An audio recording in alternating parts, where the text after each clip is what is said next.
I don't know about you, but I have been impatiently waiting for them to release this third Lord of the Rings set. This is the Shire, and let's get to building. Check your box carefully because this was stuck at the bottom of mine under a flap, and I have a feeling you're not going to want to miss out on this little envelope. So these two things were very well hidden. This one was in the bottom of the box under her flap, and this one was in the paper packaging that the instruction manuals were in, and it was kind of hidden in there too. So make sure you check everything very carefully. It also looks like it comes with 3 instruction manuals, and to be honest with you, I'm not sure exactly which one you start first. We'll figure that out in a second. And a little bag that has some extra pieces in it, including a lovely looking horse. Okay, so grab this instruction manual first because it starts with bag 1, and it's also got all of the fun details in the front of the book that you can read that kind of tells you about the build. All right, we're going to need his horse because it looks like we're going to build Gandalf and probably his little cart. Now we do need his cape, and I think that we're going to find that in this envelope. Normally they have little boxes, but I think they might have put everything fabric in here. I just threw a bunch of pieces on the ground. All right, so we did find his little cape, and I'm going to put these other things back in here. It's really cool, this fabric piece. That's the tent, and then the sign. That's just, I'm excited to work with those. That's awesome. Now we can complete Gandalf. Okay, cape first. Actually, let's put his bottom half on. It's a little bit easier to hold him. This is a nice print of him. I forgot to look up and see if the print of him was different than in the other sets, because sometimes they'll reuse print jobs from the past. It looks like I have another torso in here, so I'm guessing we might be making, maybe we're making Frodo, because he meets Gandalf first. Let's see, he needs his staff. Okay, we have our Gandalf the Grey. He looks really good. We'll put him over here. And we have his horse, and then, yeah, this has got to be Frodo. I'm pretty sure. Let's see. I gotta find a head, though. Hair. Now, Gandalf also has his hat, so if we didn't want to put his hair on, here's his head. All right. He looks awesome. He has a very fancy vest on. It's got gold, a flower design on it. Really cool. Right, you're going to go over there too, so we can build up this cart. I have been really excited for this set to come out, but it came with a lot of emotions. I'm going to be honest with you, because I guess I was expecting it to be bigger, like the last two, Rivendell and Barad-dûr. So I was a little bit surprised that it was smaller. Now, it's great on the wallet. That's very nice that it was a little bit smaller of a set, so it's a little bit more budget friendly.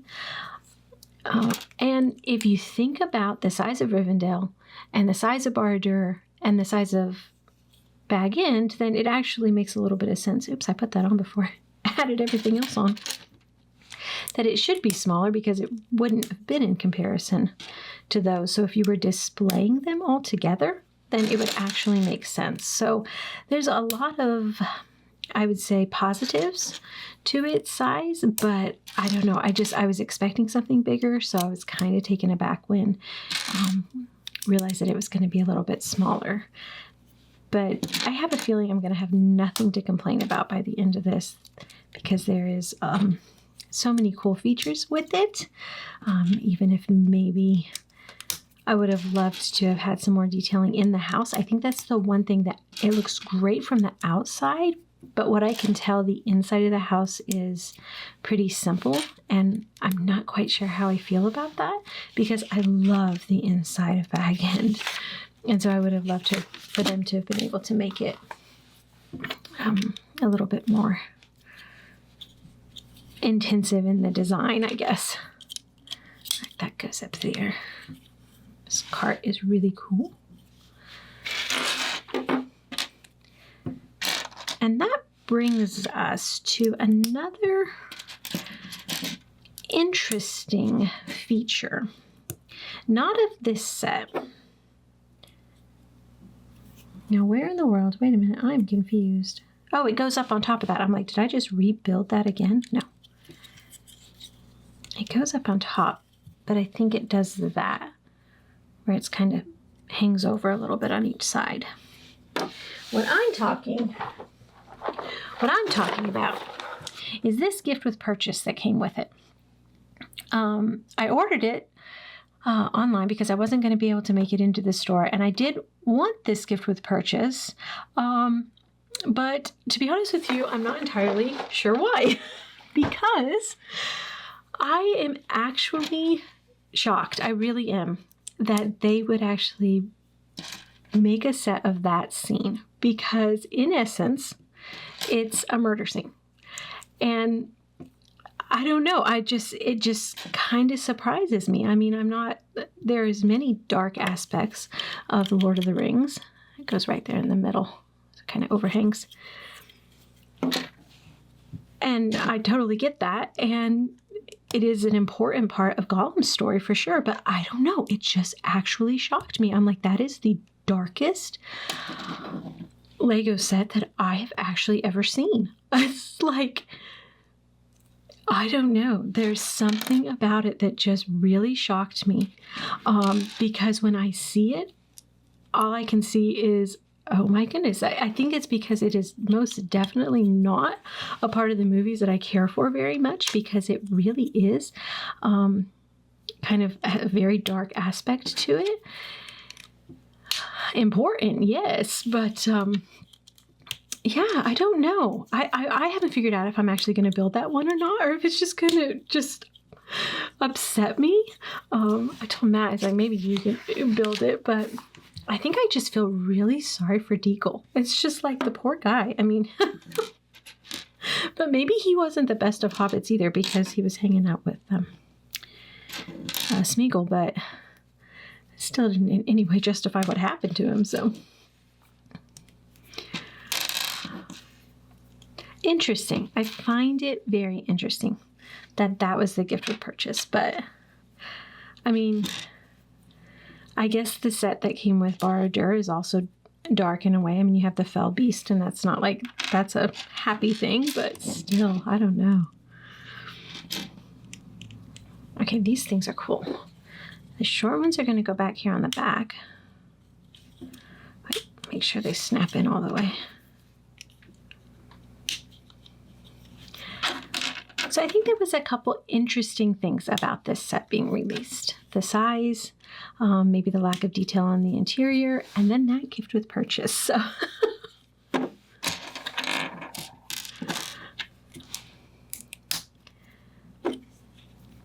let's see, where, I never can tell. It's like, where exactly do you put this? Because it looks like this rod in here is completely exposed, and 3 over here are. So I'm going to guess that it goes right there. So I'm assuming we would need to put it in the right spot for it to balance correctly. Put the wooden wheels on that don't want to go on. There, I was being stubborn. Okay, now we have our cart. Actually, I'm going to go ahead and hook our cart onto our horse here. And I'm kind of guessing that this piece is the replacement for his middle if you don't have the cart hooked up to him. All right, now they're going to show something cool here, because if you're familiar with what they did in the Rivendell, they actually took these 2 pieces and created legs, alternate legs, which is the coolest thing ever, because you can switch them out here, and Frodo can sit. So he can sit on the cart. He doesn't always have to stand. Of course, they're being difficult, not wanting to go in for me. There we go. So now he's a sitting hobbit, and he can hang out up here. It's a little tricky because it still has the studs on the back side. But we can get him in there, and then you can do the same thing. His lower half is in there real tight. So we'll put the legs over here. Now, Gandalf's is a little bit different because he has robes on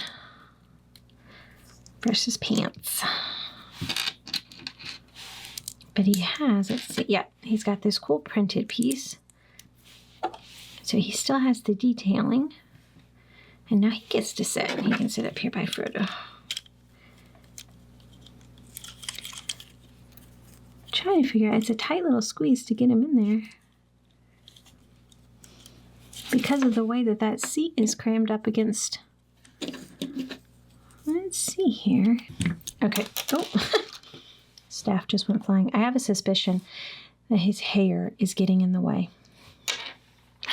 Because in the picture they have his hat on. Let's give it a whirl now. Yep, take his hair off. His hair will not, because the way it bumps out, will not allow him to fit tightly up against the back of it. Give him back his staff. So he has to wear his hat if he's going to ride in his cart. All right, now we're going to make some fireworks. I was like, oh, great. What did I do? Oops. That is so cool. These are just going to go in here. There's a red one.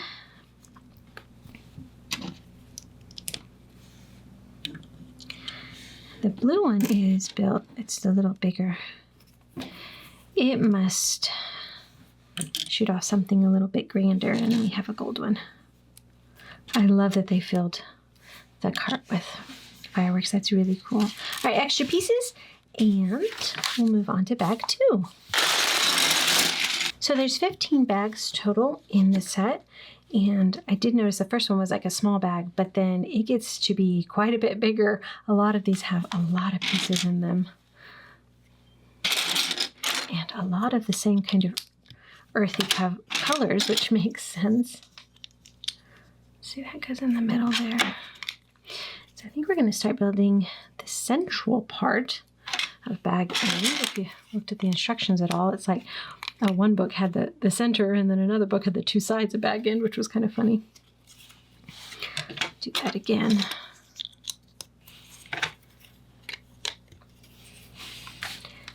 Now, if you've been watching my videos with me, you may have noticed that recently I have kind of been doing a little bit of changing around with my camera angle. I was trying to fit it into the little spot I have in my room to film, and I moved my camera for a couple of builds where the camera was on the left side of me, where I had done most of them where the camera was on the right side, but it wasn't working as well for the way I was trying to fit my table in the room. And I started to notice something really frustrating happening when I was editing my videos. My hand was always like covering what I was building. And I was like, why is it doing that? Because I kept building with my left hand. And I'm telling you this for a reason, because I found this very interesting. I started to get suspicious in my last build that I predominantly put the pieces onto whatever I was building with my left hand, which I found really odd because I am right hand dominant. But I was like, okay, well, why am I doing this? But I kept doing it. And even though I would say just build with your right hand, I would always go back to building with my left hand. But because it didn't make sense to me, because I'm like, why in the world would you not build with your right hand if you're right hand dominant? I pulled out a little set that I had, and I'm like, okay, just build the set for fun. Just have fun doing it. Don't think about what hand you're using. And it was kind of hard because, of course, I was thinking about it, but I think we had like a ball game on or something. And so I kind of was able to just eventually get to where I was like not thinking about it. And then I would say, oh, wait, check. I'd remember what I was doing. I was always pretty much building with the left hand. So the reason I told you that, what hand do you build with? Which one do you put the pieces down with more than the other? I just thought that would be a fun little experiment for people to do because it's not something I ever thought about. And sure enough, I think most of us probably have a preference in what hand we use there. Did I get all those pieces in? Yes, this is going to get big. I'm going to have to put it down soon. So I had to rearrange my area completely to get the camera back on the other side because I was like, well, I am not going to fight that. Because I seriously doubt I would win, and I really don't feel like trying to retrain my mind. If that's what it wants to do, then that's what we'll do. All right. Did I get everything down there? Yes, yes. Back and forth some, which is interesting, but wait, we need another one. Okay, I think I'm going to make some room on the table. If I've been holding it up, I make sure I push it down real good to make sure everything is kind of snapped in there properly. Sometimes when you're holding it, it can distort a little bit. Let's see these.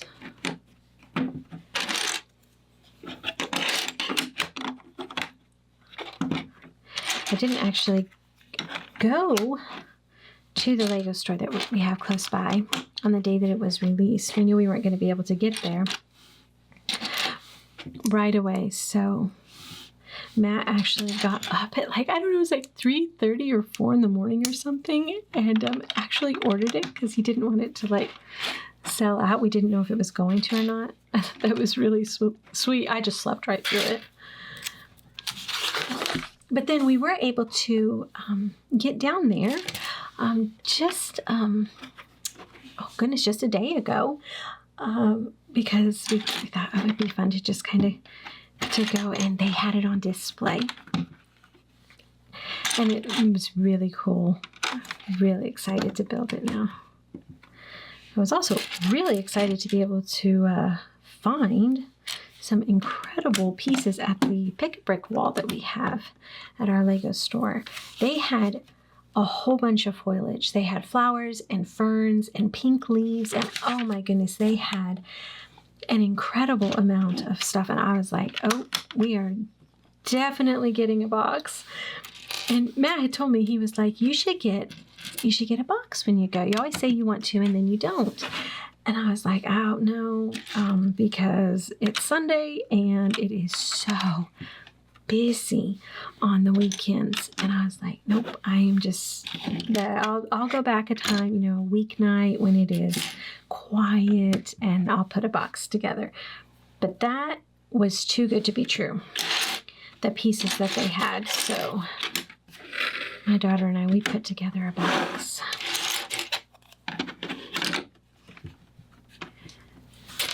Keep getting bigger and bigger, don't we? I don't know if any of you do your pick a brick wall, but when they switched from the cups to the box, I actually was thinking I was going to be very displeased with it. I thought it would be, you wouldn't get as many pieces, and it'd be harder to fit stuff in, and it actually is quite lovely. It is easier to fit things in, and I think you might get more pieces because it's square and most pieces, or rectangular, and most pieces are square or rectangle with bricks. It actually, you can fill space that may have been wasted otherwise. So I really feel like you can maximize it very well. And there's this little piece. Okay, he's going to go right there. And this one's going to go there.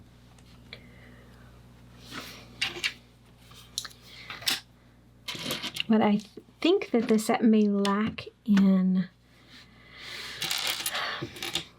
interior detail, it makes up for on the exterior. It is so beautiful.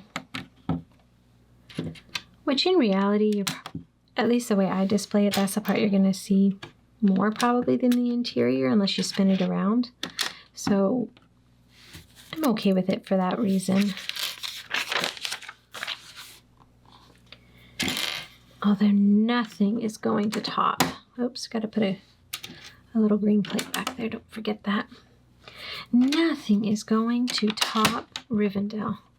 Barger was awesome. I know this one will be awesome, but Rivendell just, it was the most amazing, beautiful set that I have ever built. There was just something magical about that set. It was a piece of art.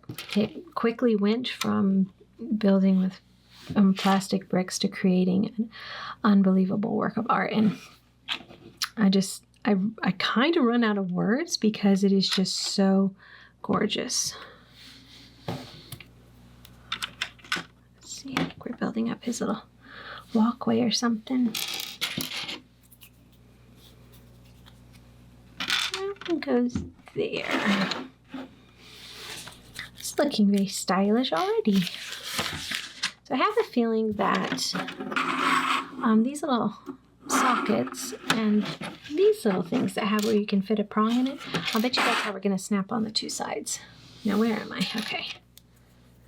We need another one of these. I love how they're building their layers here. Okay.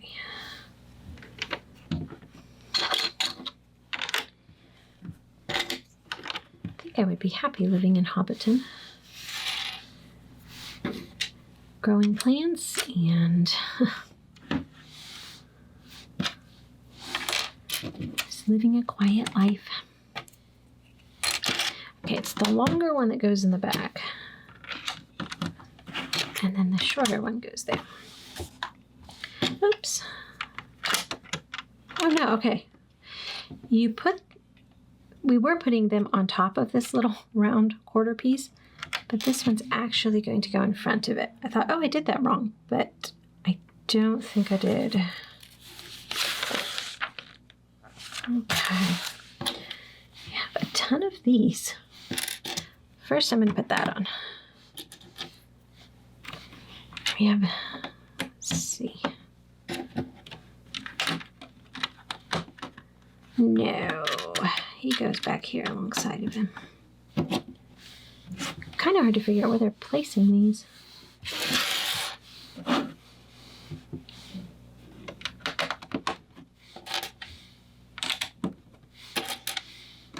Kind of looks like they're just going in a little pattern, up and down and up and down.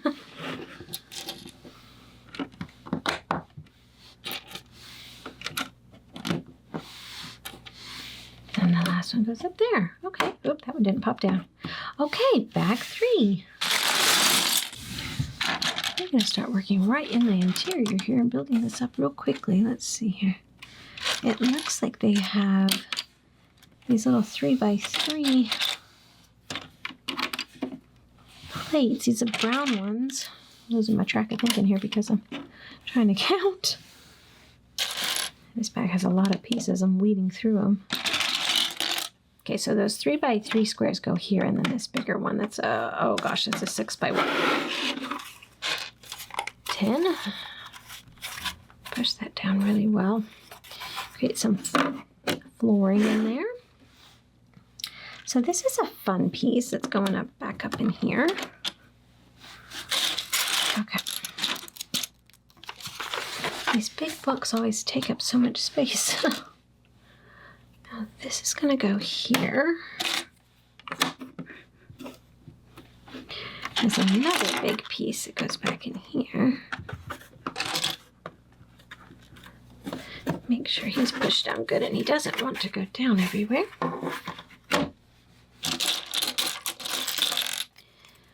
So they're working with angles here. It looks like we've got some angles, which makes me kind of wonder if the set in general kind of curves in just a little bit. We need another green plate. Here you are. That goes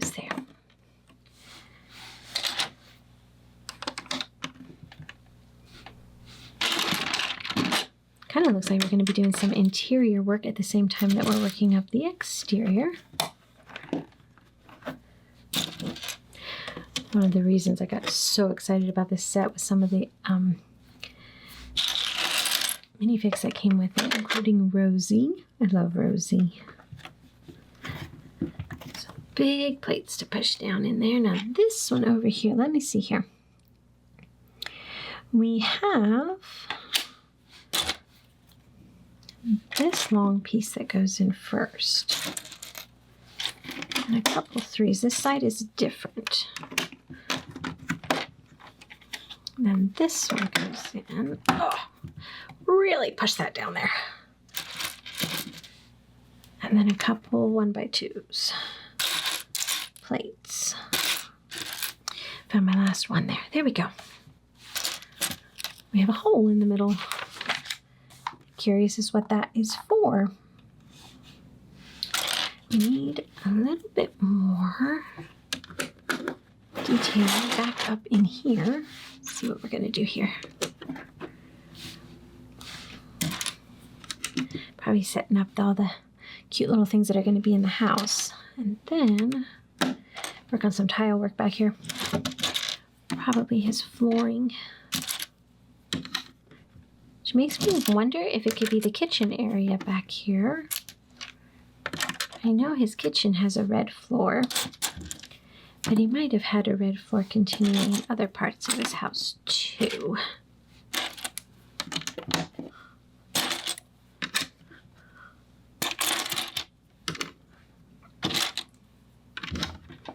Lots of tiles. I love this color though. I'm not sure it makes the best contrast with the brown there, but and an angled piece. All right, we need a little, what is that? I was thinking it was supposed to be a different color, but I think it's this orange translucent piece that goes right there. Because I'm not seeing that piece in another color. That would make sense. Oh boy, okay, more tiling. Look at these gorgeous pieces. I think if we put two of them together, it's going to make a really pretty rug. But we're not there yet because we have to put some more flooring down. So let's see here.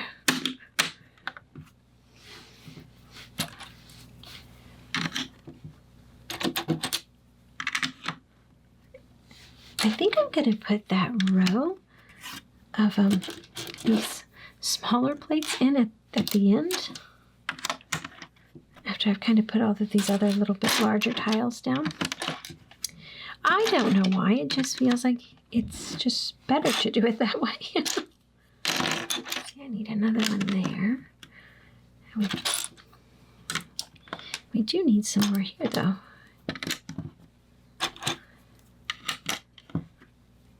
Do you ever get hung up on like a pattern, like the most therapeutic way of putting them down? Or is that just my weirdness? Go all the way across the bottom of this. There are a lot of pieces in this bag. Sometimes if I get like a whole bunch of pieces and I'm getting kind of overwhelmed, I'll actually stop and do a little bit of a sort. If you have a lot that are the same color, or not color, well, color or piece. Okay, this is going to go right here. Hook that on. Uh-oh, I put it all the way towards that was flush with the back, and I think you need to pull those up a little bit more. I think that's better. All right, now, what are they doing here? We're going to fill this hole with something, but I'm not sure what they're doing just yet. We'll find out. Okay, so spin it up like that, and it goes down on that black piece that's down there, right? I have a little bit of decorative work to do here. If that's the inside width of the house, that is very small. I'm gonna make two of these. And they're gonna go on either side And I think they're going to touch that red carpet in there.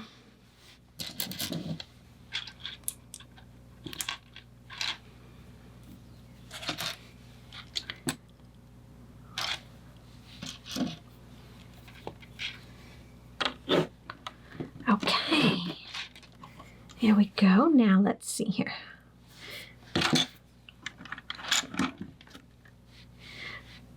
Put a couple of these down.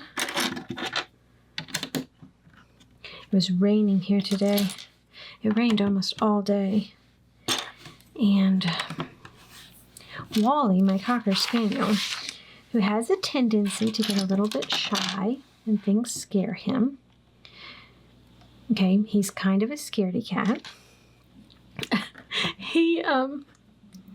He would not go out in the rain and use the restroom unless I went out with him. And so I'm standing out there in the rain, trying to encourage my dog that it is okay, that the rain is not going to hurt him. It wasn't thundering or lightning. It was just a soft rain. At one point it stopped raining and I went to the door and the Schnauzers, they just ran out. They were just like so excited. And he was like, oh, I can't go out. I can't go out. I'm too scared. And I was trying to convince him that the rain had stopped and that he could do it. And it was so funny because he was really trying to figure it out in his brain and see if it was safe. And then finally at one point he kind of just geared up the courage and just bolted out there. I actually forgot these back tan pieces. I'm putting them in a little late. He just bolted out. He was so excited. He was so proud of himself. But you could just see him just sitting there, you know, trying at the door, trying to like get the courage up to be able to go out there. And there just really isn't any reason for him to be scared. He never had a traumatic experience. That was supposed to be turned around.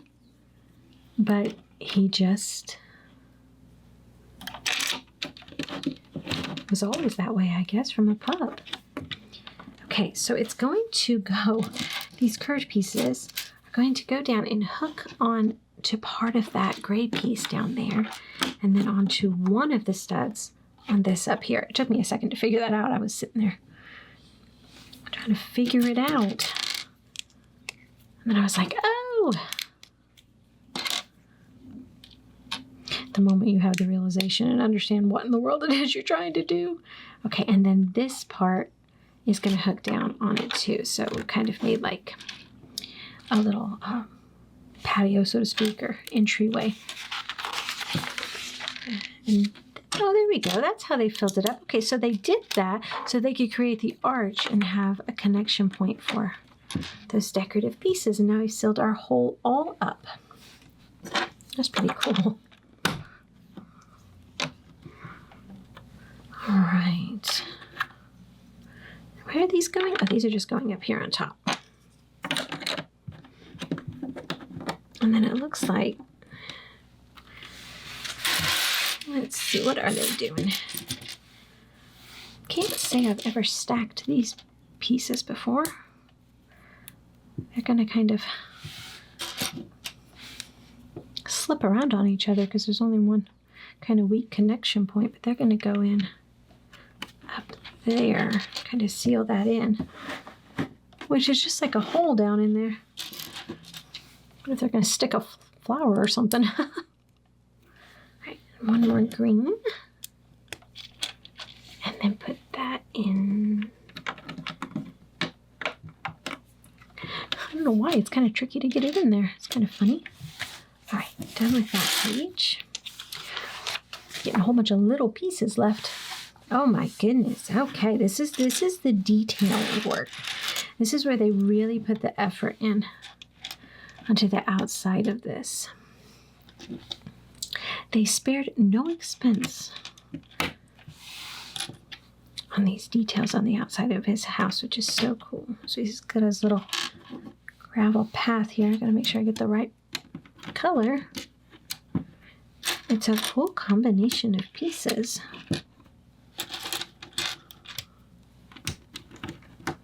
All right, let me see. This one's the reverse. So almost makes a circle. Not quite. Okay. Now on this piece, I'm kind of trying to follow the outside edge here, because it makes more sense to me. This one goes here. What's above it? This little brown one, but now we have a square next to him. Oops. Spin a little bit. Okay.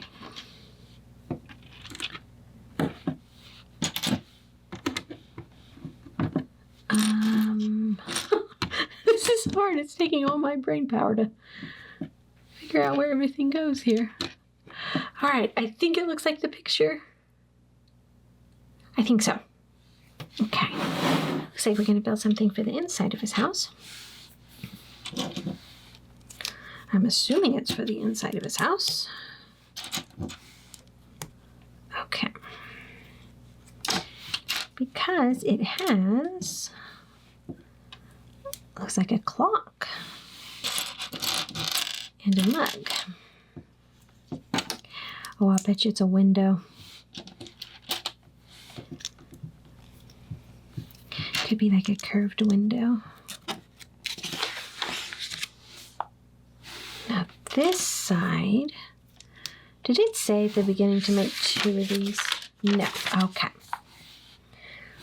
So they're probably not exactly similar. If there is, well, there's probably 2 windows. Curve. Look at that cute little round hole. Don't you wish your windows were round? Okay. What are we doing? All right. We need to put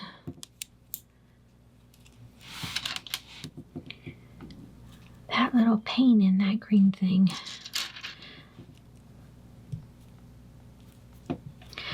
I don't know how complicated it's going to be. It seems like it's going to maybe be simpler building with just a lot more of kind of artistic stuff going on. But sometimes, especially with these, what they're calling adult builds, they really will make you stop and think for a minute. It's a lot of times best just to kind of take it slow and kind of enjoy the process, because otherwise it can get kind of overwhelming. Sometimes it's like, why in the world is it taking this much of my thought process to put these pieces together? Well, I'll tell you, the thing that really gets me is when I'm trying to actually build something on my own design, and I'm trying to make something work, and I am definitely not the most experienced builder in that way, and I can literally sit there for an hour trying to figure out how I could create one thing, you know, make it look the way I want it to. I'm going to hide that little part where it came out of the mold. Oh, that's really cool. Okay, this goes in there, so that little brown piece goes behind this. Oh, I'm getting a little excited. It is looking so cool. Normally builds that are this big, they'll take me a few days to get through.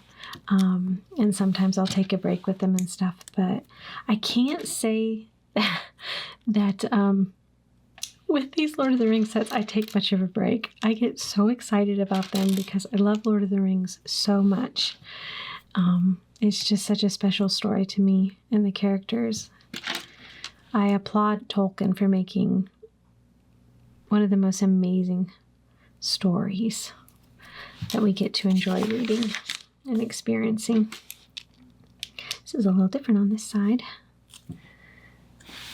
Put its pane in. I love how these are round, because normally these are not round. They have square on these kind of window pane pieces.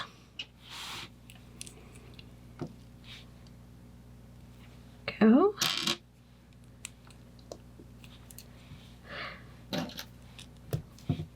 So I have a feeling I'll be sneaking up often to my room to build, because I just enjoy it so much. Yeah, we put that plate on the bottom.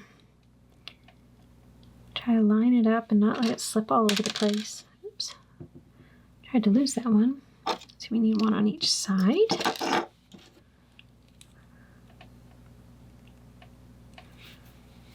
When we were in the Lego store, we actually saw the river steamboat. Oh my goodness, that is one cool set. That is pretty awesome.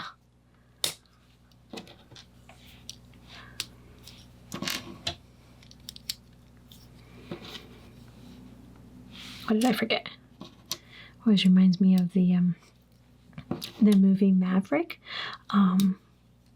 with Mel Gibson. And I'm always like, I saw that and I was like, I gotta go home and watch the movie. All right, let's see. Need another one of those cool little pieces there, and we'll fit this in right over there. I have a feeling those are spare pieces. It says, we hope you're enjoying your building journey so far, with a little smiley face. Isn't that awesome up there? I am definitely enjoying the building so far, and I'm gonna assume you probably are too. All right, bag 4. Looks like they're gonna have us do something on the outside first. Then we might flip it around and do some interior work.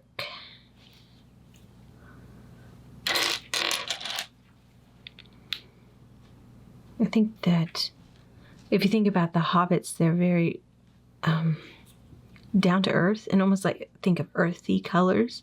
And like if you look at all the bags combined, all 15 bags, it definitely gives that feeling of just kind of a very comforting earthy feeling. This is just, look at that. It's just like keeps skewing around and okay, I think I got it. That goes on that side. But that side doesn't have anything. Okay, we're going to turn it. Now.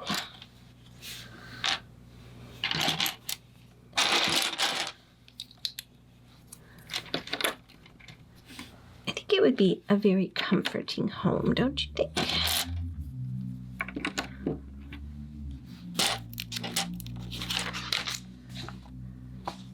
A little corner piece up in here.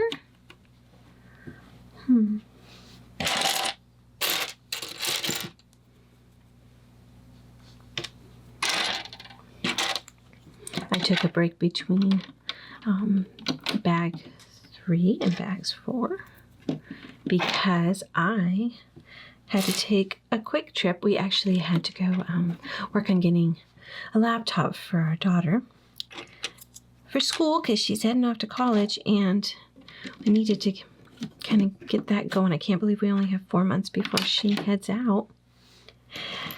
And the stores we were shopping at for the laptop just happened to be close to another store. Okay, it says to use this one and not this one. It's shorter version. We need a taller version. And it just happened to be close to the Lego store. And so I might have popped in and grabbed another a box of Pick-a-Brick bricks because they have such an unbelievable selection right now. And it was kind of funny because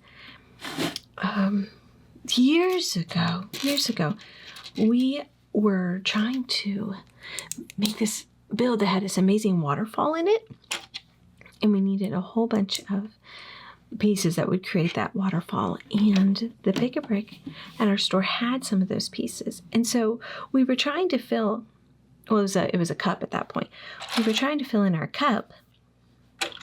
And we got hung up on how many could we fit in it and how could we maximize the space because we knew we needed a lot. And so that kind of started it for us. And then you know how many videos are out there of people actually showing you how to actually meticulously kind of put them in so that you can really maximize your space in, well, now the boxes and the cups.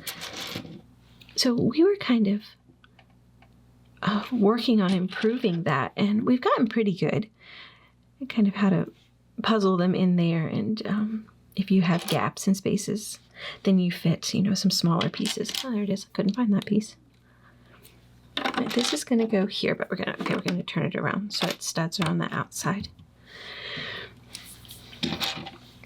And so we were there last night, and my daughter actually wanted to get her own box. So she was working on hers because they had a lot of flowers and ferns and leaves, and she's wanting to make a little garden, which I'm so proud of her because she doesn't normally build on her own. She just builds sets. And there was a couple there, and they were so sweet. They were working on something. I should have asked them what they were working on, but I didn't want to seem intrusive. But she was counting out flowers and counting out, she had some of the things they use for the, you know, the lights,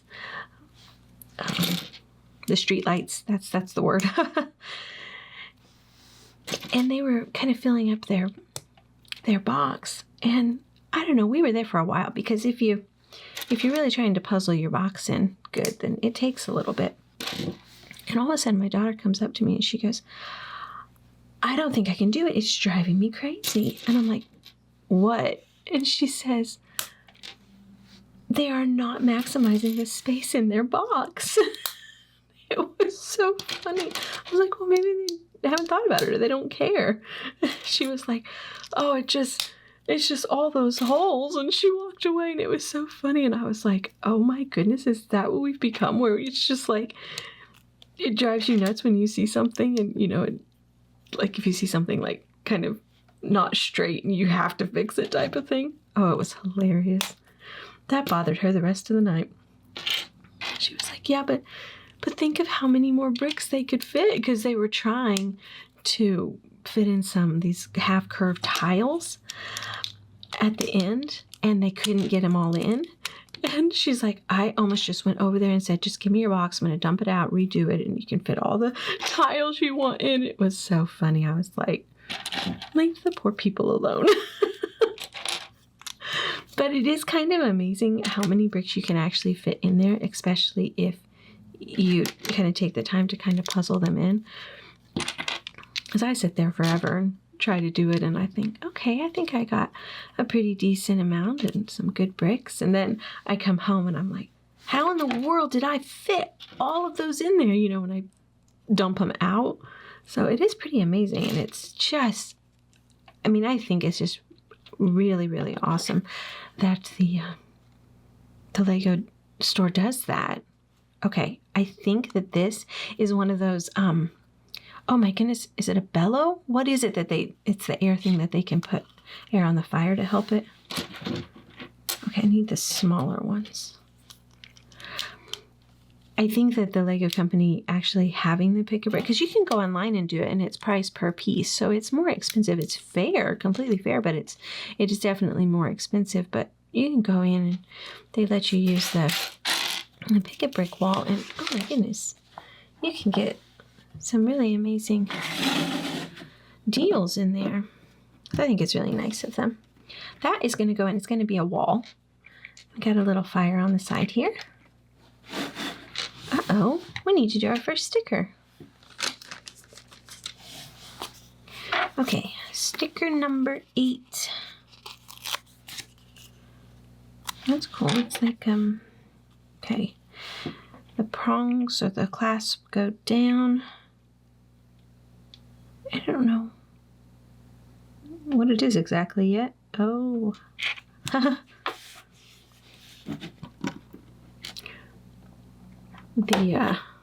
It goes up like that.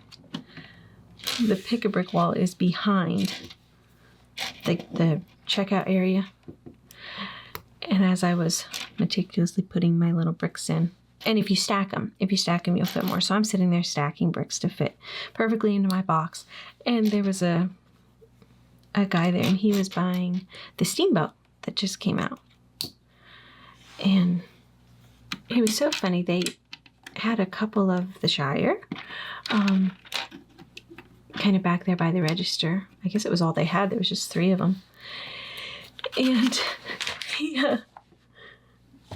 said, he asked him, I guess, something about it, and the the Lego employee, said, yeah, you know, we have it, and we have a couple of them here. And the dad looked at his daughter. She was older. She was probably an adult. He goes, do I need this? She was so funny. She obviously knew her dad. Very similar to how my kids know me. And she said, now wait a minute. This is very confusing. This is going to hang off and have a hole here. Oh my goodness. Can you see what I did? Wrong piece. Wow, it's too early here. I haven't had my coffee yet. That looks better, doesn't it? All right, I'm going to turn this around. But yeah, this girl knew her dad. Just like my kids know me. And so he says, do I need this? And she goes, well, she said something about, don't you have the other two? The other two Lord of the Rings sets. And he said, I do have the other two. And I probably need to make it, you know, a set and complete. I'm just trying not to laugh because I'm laughing because that would totally be me up there and that would be my kids. He's like, yeah, I'd better get it. Well, what really sold him was they still had the gift of purchase, actually. And he was like, I suppose I probably need that too. And I'm thinking, don't do it. It's just a murder scene. Don't do it. Oh. You know, I was actually thinking about that last night. And I said it was sad to me that Deagle had to die. But I think what's even more sad to me is Gollum himself. And you really see it when he's, I guess, trying to kind of improve himself. And then Faramir and his crew kind of capture him, and then he just feels betrayed. And what he was before, when he was actually trying to be helpful and all that kind of stuff, was just like an attempt at seeing if he could, I don't know, change, I guess. And then, but the dark side was right there, and then he just got treated poorly and then completely lost it. And there's something about that that makes me so sad. Actually, it's like seeing him go back to just being so miserable and unhappy. It's just, I don't know. It just gets to me. And so I think that watching that scene is just kind of heartbreaking because it's like the beginning, you know, and if he could have just made a more positive choice there. And if you read the book and it really describes him more, obviously he kind of struggled. Now, wait a minute. Okay, these two that I just made go on the outsides, kind of edges here, not completely the outside, not that one. And then they're going to stack up a couple of these round plates and put them on this, and they're going to go on the inside ones. So Gollum, or Smeagol, was always a little bit of a troublemaker, but I guess maybe more easily corrupted by the ring, but goodness. It's just sad, you know. Let me see what they want us to do here. I think this goes here. Work it up from the back and it might make a little bit more sense. That goes overhanging there. Okay. That goes there. Oh. Make a little overhang over here. I have microphones in here. I wonder what they're going to be used for. These little things. Huh. Okay, let's put some back here.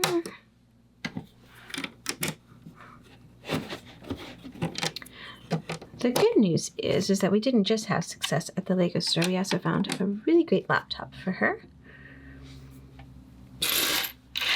Pretty excited about that. So we're actually going to use this full height brick, and it's going to go under there. Well, that's cool. Put a leaf. Okay, so that's how we're kind of covering up that hole. We're kind of covering it up with, wait, I need another leaf. some foliage. There we go. Oh, we get to make the door in a second. First, I'm gonna put another leaf here. And I love these pieces. These pieces are just, I think, really awesome because they kind of help break up squareness that you can get a lot of times when you're building and you kind of need softer edges. They kind of promote that. All right, we're going to put the whips on top of here. I love how they use whips for decorative purposes. That one didn't want to go in. Okay. Now, I'm going to put this on there. So I'm guessing that this is inside and this might be outside.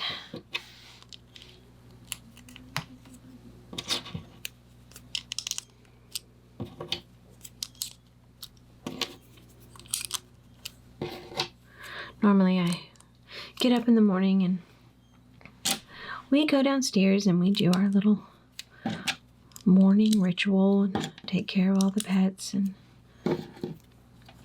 But today I was just like, the puppies were still kind of crashed. They were still sleeping. They'd already gone to the restroom once, and I thought maybe I can get a couple bags because I told you I was gonna just like build nonstop as much as I could with this one.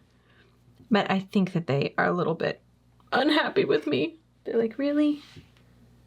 Now that's very interesting. They tell me on this page. Oh, I was literally holding the book like this, but it had slipped down. And I was like, wait a minute, we don't have any more of those pieces because I thought this one went to this. That's funny. I'm gonna stick this in there. And there's his door. Oh, nice way of making a round door. Look how awesome it is. Okay, using the microphone for his door handle is genius. Okay, bag 5. I just got so excited about this bag because there's flowers, and I think maybe we're going to make some of his garden in the front.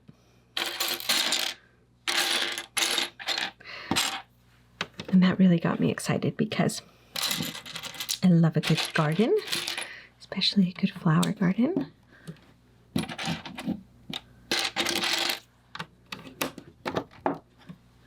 I have to go see if I can try to save a gorgeous fern that I have had in the ground for a while now. Where is that piece? I'm missing. Oh, here it is. Really hiding under all those little pieces.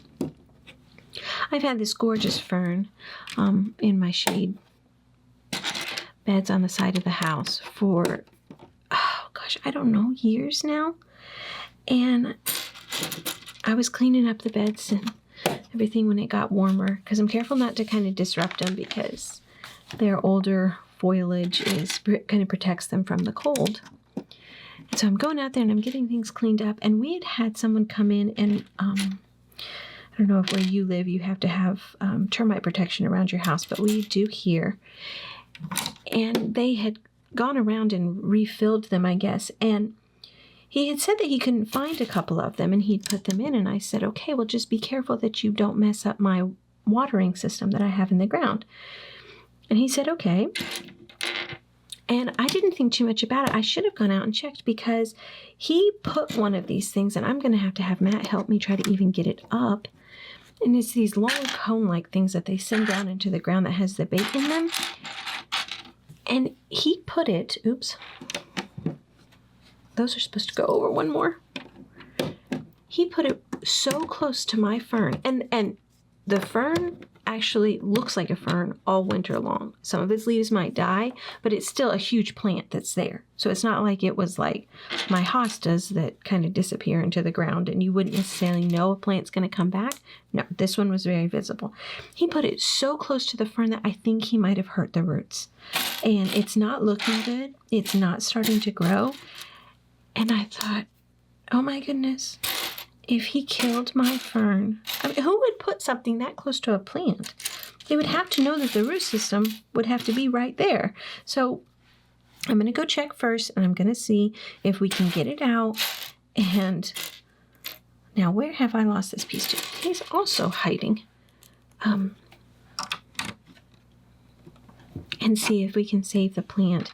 But I think I'm going to have to put a call into these, this company, and at least let them know. I mean, I'm not going to be nasty, but I am a little frustrated. And so, but at this point, the only thing I'm hoping is that we can salvage the plant, because I love this fern. And my mom can't grow ferns where she lives because it's too cold, and she loves them. And so when she was out here one spring, I said, well, let's go buy a fern and we'll put it here, and it can be your fern, just in a different state. And so I take care of this fern for my mom. And so if they killed it, I'm just going to be devastated and struggle with some frustration, but worst case scenario, I'll plant a new one for her. But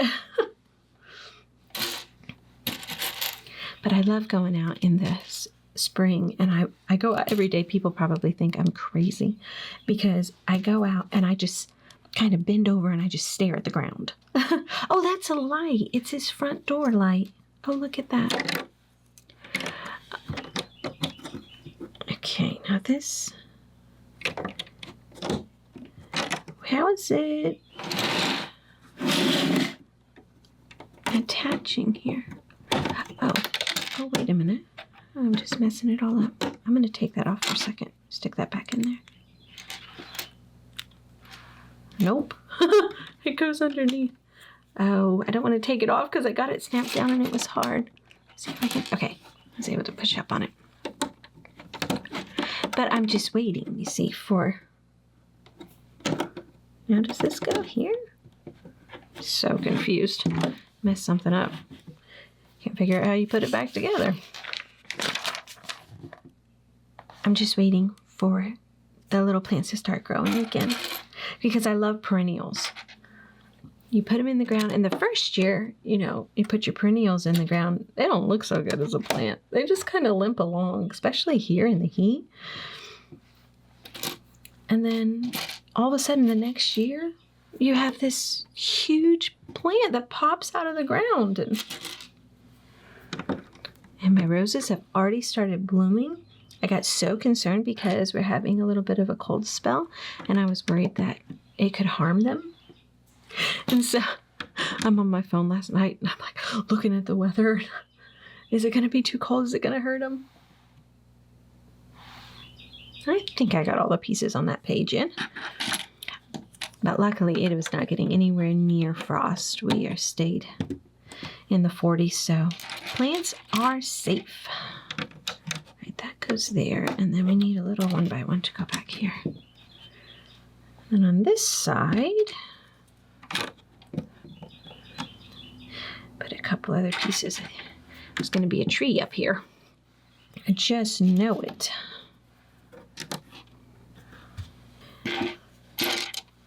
Working with a lot of brown and green, aren't we?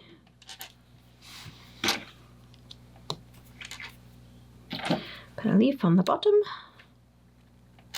And this is going to go over here. Nice. Very nice. Okay. So we're probably reaching the height of kind of where it's going to be. And then we'll build up the ground on top of there. Be cooler if you lived underground, wouldn't it?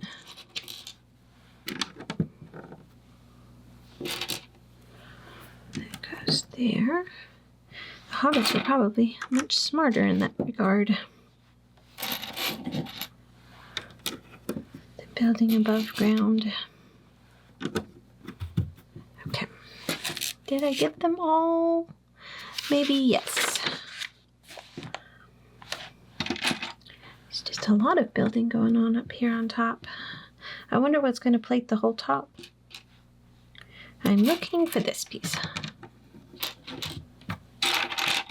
There's it's just going to kind of slowly creep in, or if there's actually going to be like a big plate that goes on top. Let's see here. Putting this in the middle again.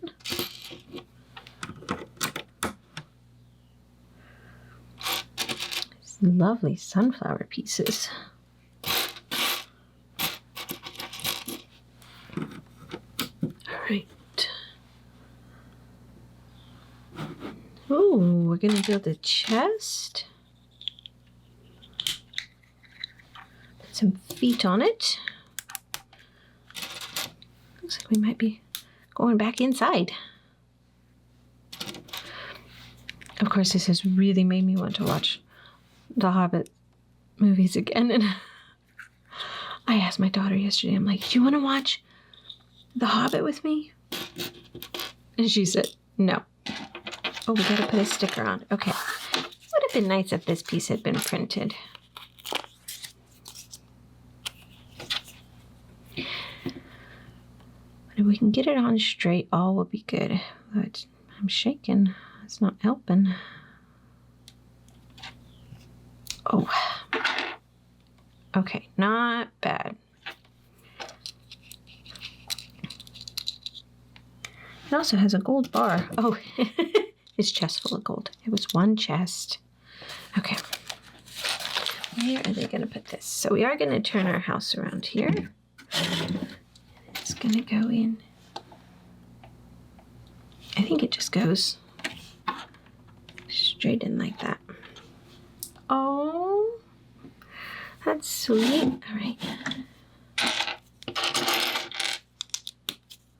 She said no, she was not going to watch it. She hates the last one. She gets very upset. I mean, it is pretty sad. And I said, we wouldn't have to watch the last one. You wouldn't have to watch the last one with me. You could just watch the first two. I just got a nasty look, and so I decided to drop it. If it's possible that she can give a nasty look. Where is the other window? Oh, I'm looking over here. It's just right in front of me. Okay.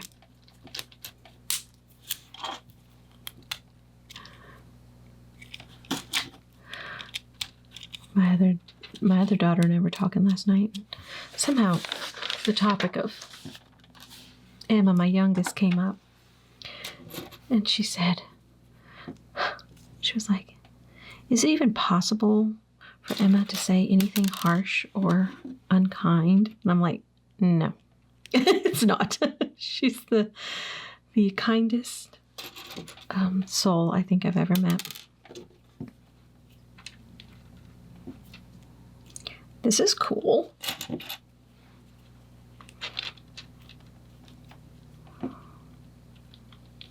Oh my goodness. Okay, it took me a second. I was like, okay, come on, think, Janelle, what is this? They're hooks for your like coats. I'm impressed. I am so impressed. I get impressed with the little things. I really do, but that is so cool. We're going to build 2 of these. This is like a wardrobe. What is it, that the coat rack thing that you have in the front of your house sometimes? Okay, so this is going to go in there. And then there'll be one on either side of that. Oh, that's cool. So cool. I love finding new ways to build furniture, and Lego never disappoints. Always come up with the most amazing little ways of doing things. Unfortunately, my brain doesn't work quite as well as theirs. Because it would have taken me a very, very long time to think about using those horns for coat hooks. Oh, that's nice. That's a nice looking piece of furniture. Okay, this goes in right there. His entryway is fancy. So this is an ornate coat rack. all those dwarves to come in and get their muddy prints on. So they are using pins as the candles, which I think is really cool. Also, another little kind of ingenious, it kind of looks like they're dripping. It's something a little different from the things they usually use. Right, it's going to go there. We're going to light the way. And we need a bit of a barrel here with a sword and an umbrella. This was, okay, so the Lego pin was recolored in white to represent candles dripping with wax. All right, turn that back around. That looks so cool in there. Sometimes simple is just as amazing as something that's kind of crammed full. So it's quite possible that even though the inside of this isn't extensively done, the beauty of simplicity might just do the trick. Wait a minute. It's, oh, no, I was like, were there two colors of leaves here? No, I used the lighter one up there. Okay, two more leaves. They're going to go. And this is where I think we're going to find the bulk of the detailing. My daughter really got excited when she saw this aspect. Essentially they were Wolverine's claws, I think. And then they can make amazing whiskers. And here, they kind of look like vines or grass growing down. Isn't that amazing? Right. Are we going to make, almost kind of looks like cabbage. Put those two little pieces together a bunch of times. I think we're making cabbage or lettuce or something that he's growing here. That is so cool.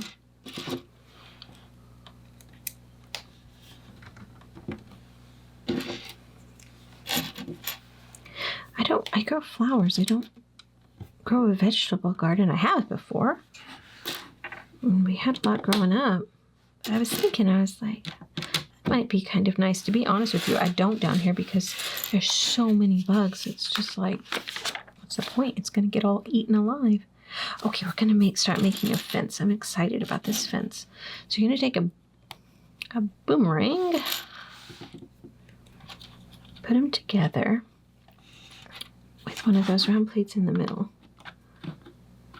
and put them like that. My goodness, the simplest things look so awesome sometimes. I needed to make 4 of these, so I'll do that. And I love the color this nougat color that they have. They've made these in. Got some pumpkins hanging around here too. There's a lot of little pieces left.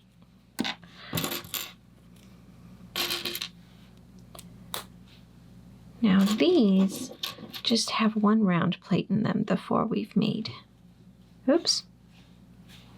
Oh, I wasn't supposed to make that one. But that's okay because the next one, actually, we're going to make 5 of the same kind of thing, except we're going to put another round plate on the bottom, so it's a little bit higher. But I made 4, but I forgot I'd done this. So we're going to put this one here. These, okay, they're going to go on the back ones, so to speak, aiming that way. And then we'll make 5 of these. Okay. No, wait a minute. I messed this up. This has got to go this way. Pay attention to the direction they're going, because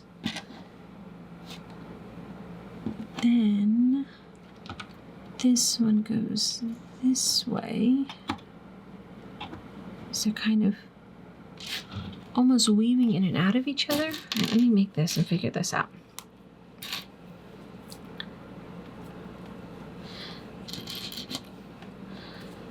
Because they can kind of slide around to fit into each other however you want them to. So we made one, so that's 2, 3. We need 2 more. And they don't look like they give you any extra of the boomerang, so. Is that what these are called? Or am I using the wrong word? And then, okay. So there's goes one here. And it kind of looks like they just kind of fit in between. Oh, okay. So they're putting them in just like that. And then it does say, it says the Lego boomerang element was recolored in medium nougat to replicate, a wattle fence. So then it has you doing them like this, but then in this little picture up here, it shows you how you can fit them inside of each other. So this one actually goes to here, that one's there, that one's there, and then that one goes there. And you made your fence. Oh, I'm going to take a moment, people. That was amazing. Wow.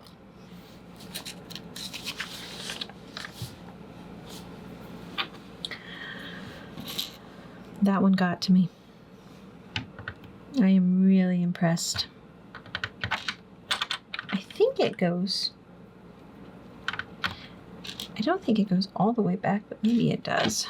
I'm trying to figure out which stud to put him in. I think I am going to move him back to the farthest stud over here, close to the fence. And then that one maybe goes there.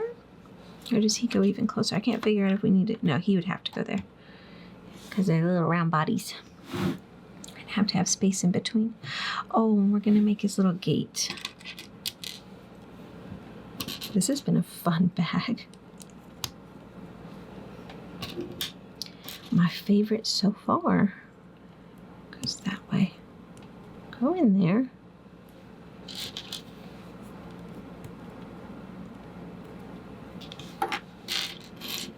Now, let's see if we can stack this up.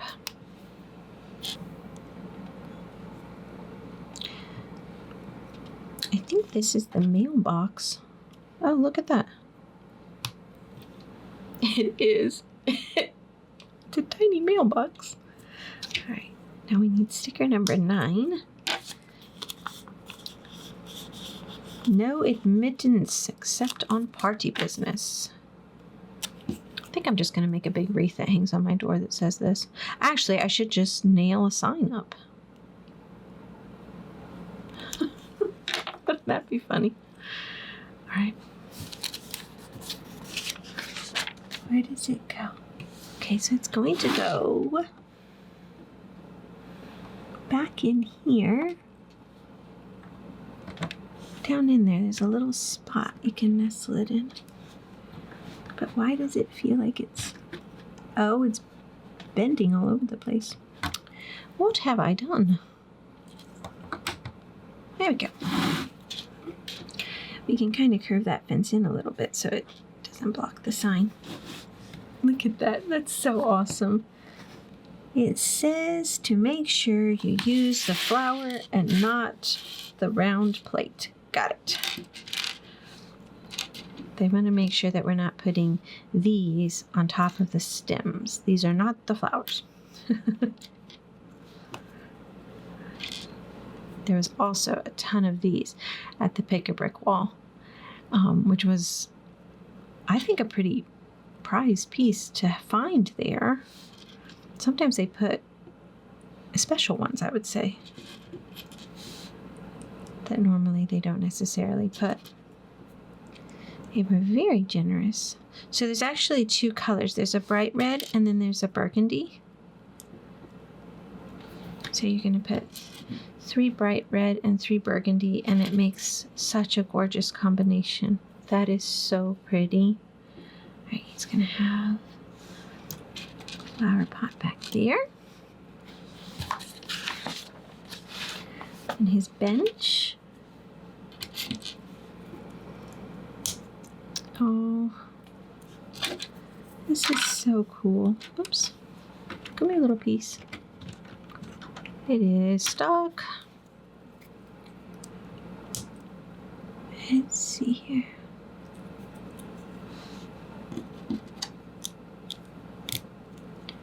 Okay. Turn it over, put some little feet on the bottom.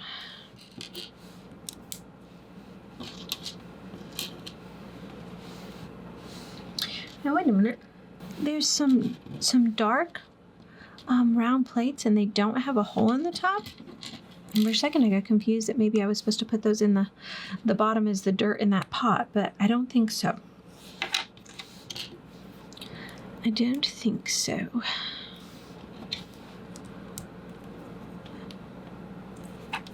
Now we'll put this on here.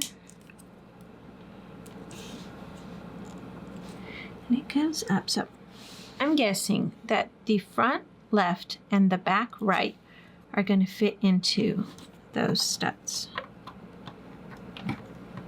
I could be wrong because it could be too much of a stretch. I was wrong. It is the back right and the front left. Or is that what I said? Oh, now I'm confused. Okay, so how it fits is the back right, front left, and those little round plates fit into those studs. And then you get your bench. Oh, lovely. Okay. So first we're going to put some purple on this. And all dark purple. There are 2 colors of purple here.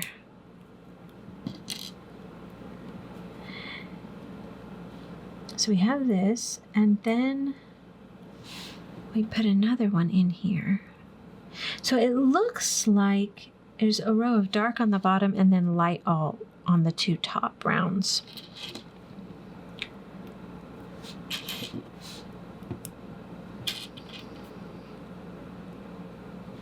I can't wait for my butterfly bush to bloom.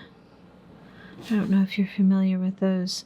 Look them up if you aren't, because they make the most exquisite display of flowers. I have a pink one that, I mean, these flowers end up creating this curved like cone of these tiny little pink flowers. It's unbelievable.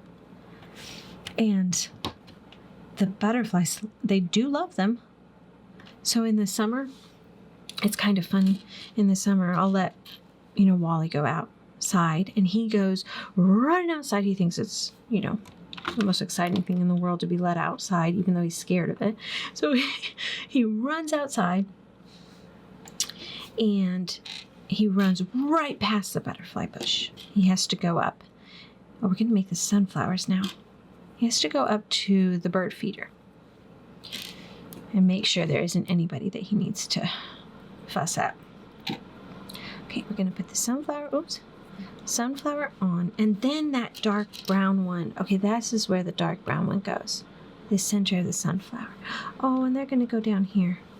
Wait, I'm going to turn his leaf that way. Okay. Oh. So he runs right past the butterfly bush. And in the summer, when he does that, you might not even realize that there's a whole bunch of butterflies on it, but all of a sudden, all the butterflies go poof, and they fly off of it because he scares them. And it's like all of a sudden there's just this cloud of butterflies that are floating all in the air. And it's kind of unbelievable. All right, this one's going to face outwards a little bit. That one's going to face that way. Kind of move him around. But I think I'm going to bring his leaf in so it's not blocking the gate. There we go. Oh my goodness. It's beautiful. All right, do I have that done? Okay, I think, oh my goodness, I think these are all extra pieces. How lucky are we? All right, bag 6. My suspicion is we might be working on the roof or the ground that covers the top of his house. Kind of where the tree gets built into. Let's see, we need a special piece with a hole in it. Not that hole, though. Here we go. And it could be a tail, but I think in this instance, it's probably a root to the tree.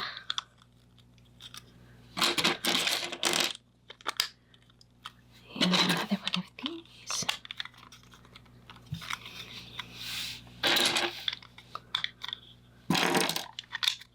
kind of got big quickly there. Now this is a really cool piece that I am not familiar with. That is really cool. And what am I looking for? A 4. 4 long.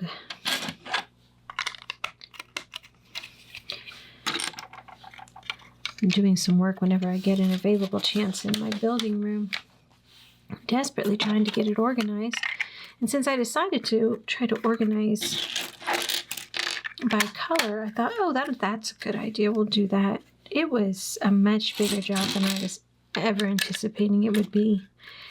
And I actually had to stop because I realized that I had been collecting a lot of miscellaneous pieces, either through our local bricks and minifig store or from the neighborhood or from Pick-a-Brick, and I have kind of just piles of them here and there, and I was like, wait a minute, wouldn't it be easier if the dogs just alerted me that UPS had arrived?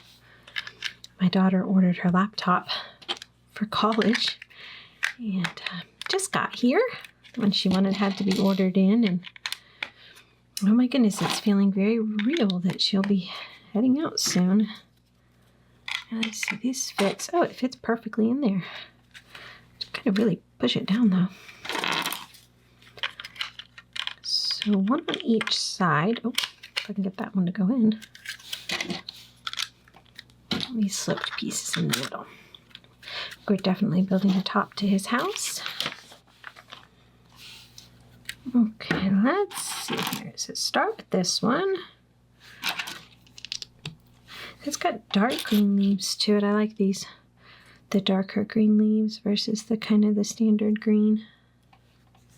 And the trick is finding out exactly where this is going. I think it's going in line with this sloped piece, and then this goes, yeah, because there should be one stud here on the end. But I think we'll want to pay close attention to where it's going, because otherwise it might get messed up a little later on. This has a gap in between those two. Nope. I mean, it did, yes, that's the correct place, but I had it turned wrong. There, it goes like that. All right, let's see here. A plate goes in there. A little tricky, isn't it? I think we're kind of probably building up the root system for the tree, so it gets to be creative.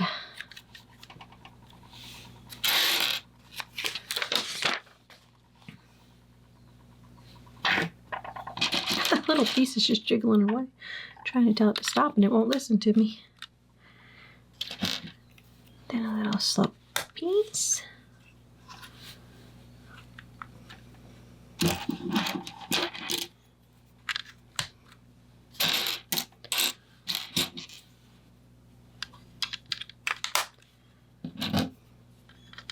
I find this kind of work a little bit more intensive than if you're just building a wall or something. It's interesting to me how some things can just take a little bit more effort to think through. And it could just be me, or everybody could have their own different little area that's a little bit trickier for them to think through, but sometimes I have to kind of really pay attention, or I'll get something just off, you know. They're going to put a red pin to each one of those little T-holes that are there.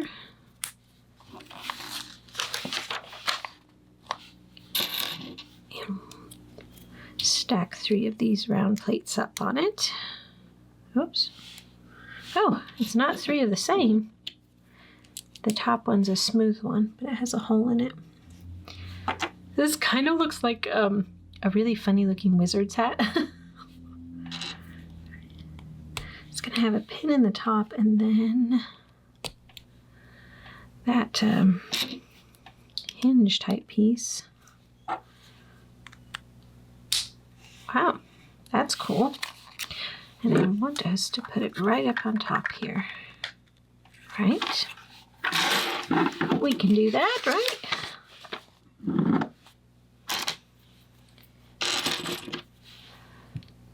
This must be the big branches or arms to the tree. This one's going to go that way. Then this one gets a longer yellow rod though, so he's a little bit bigger than the other ones. Some extensions on his arm. Turn him up like this and put him there. Quite the tree already, isn't it? This one gets to be big too. Okay. He's kind of being built the same as just the last one that we did.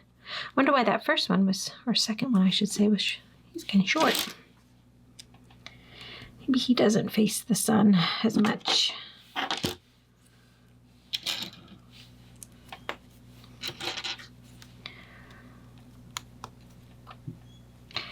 Lego does an amazing job of making sure that when they're creating branches that they stay very stable on the tree, because their connection points a lot of times are just not that strong, so it's kind of easy for them to kind of fall off.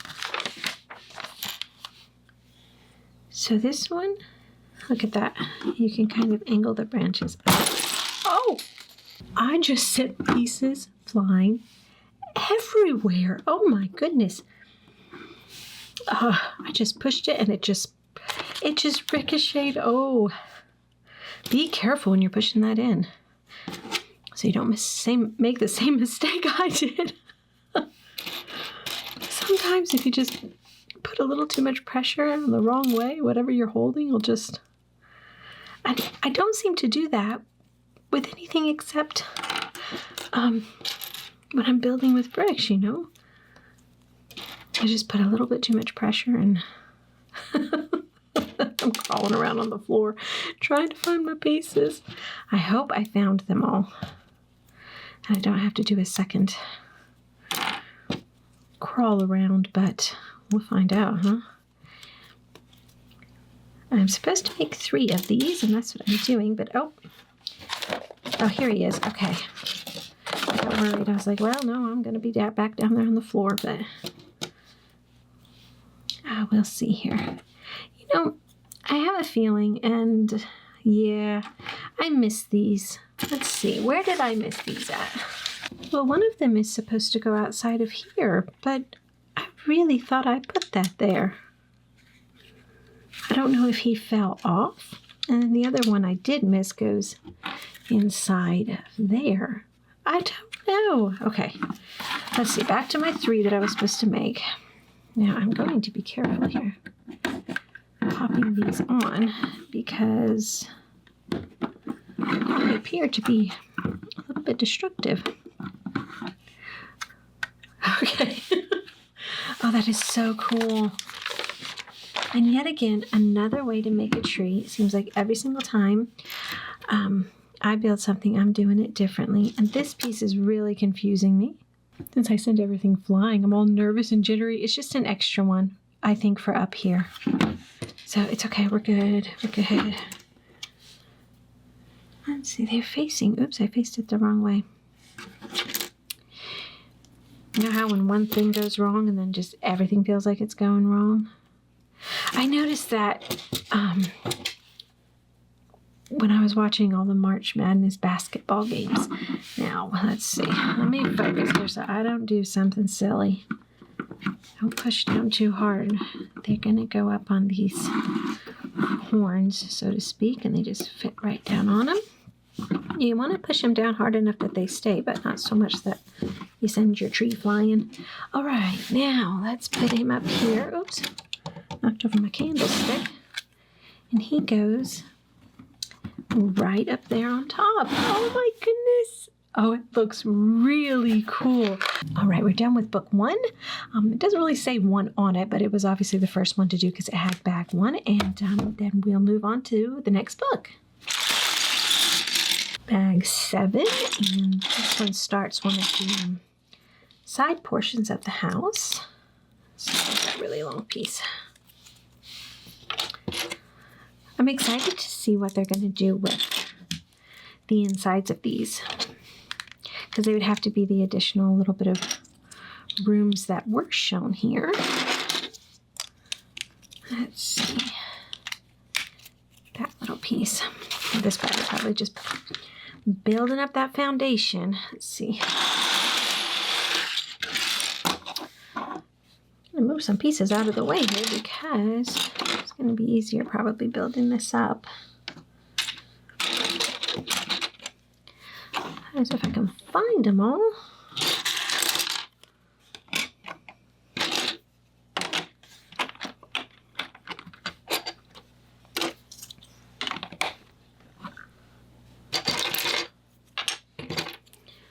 I have these really long, there's 4 studs on them, the long angled pieces. They seem to come in handy every once in a while.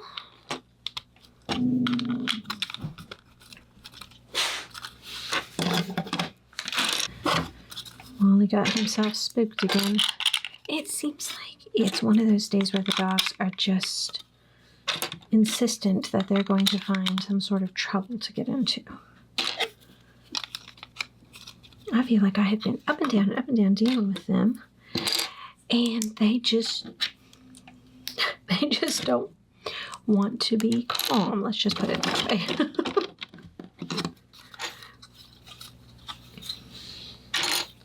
I don't know if some days they're just more bored than others. I don't know if it's weather changes. I don't know what it is, but they just walk around kind of, unhappy and just insistent that they're going to get into something. Something looks wrong here, and that is because, oops, I have this all, this shouldn't be that far over. It should actually be a gap here, and I didn't create a gap there. Let's see here. Put some grass down. I'm going to assume that that's grass. Seam's been taken care of. That's right, I think. And up in here, we're going to do some more.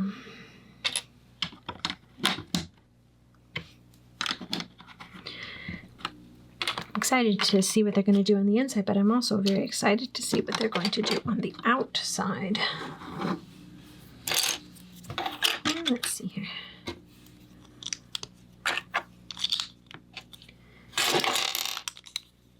We're going to be putting in another little extension. Now, where do you go? Oh, there. I think it comes out like that, yeah. Oh, it fits there. Finishes that out. It's a nice little base plate, isn't it? That we made. And we'll build up some flooring in his house. Push those down. What do you think? You guys think I forgot this one? Yep. Of course I did.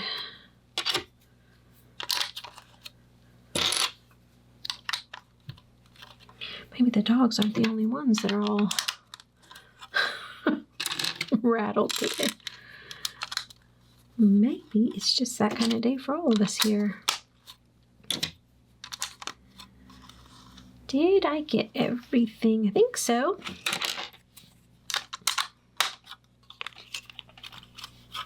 There seems to be so much going on right now in life. You go through kind of calm times, and then all of a sudden you go through where it's just like one thing after another, and it has gotten pretty chaotic around here because we're planning a trip back home to Colorado.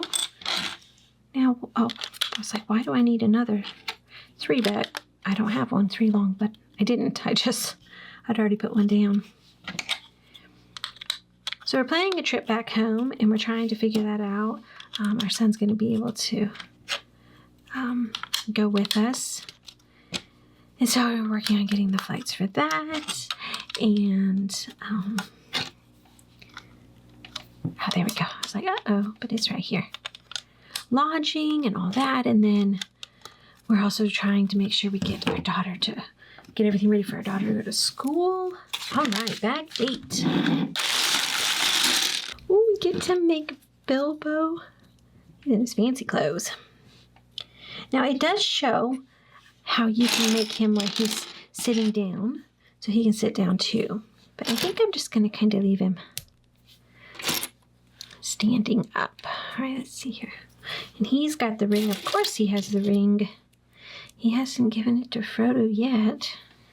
I'll put him back here with his little receding hairline. But I'm going to go ahead and make his feet. And make sure you use the peach looking color, because there's some tan color in here and it looks really similar.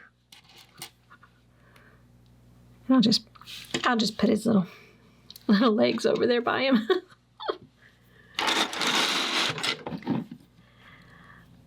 But we realized that the town where our daughter's going to school is pretty small. And there's going to be a lot of parents bringing their kids in.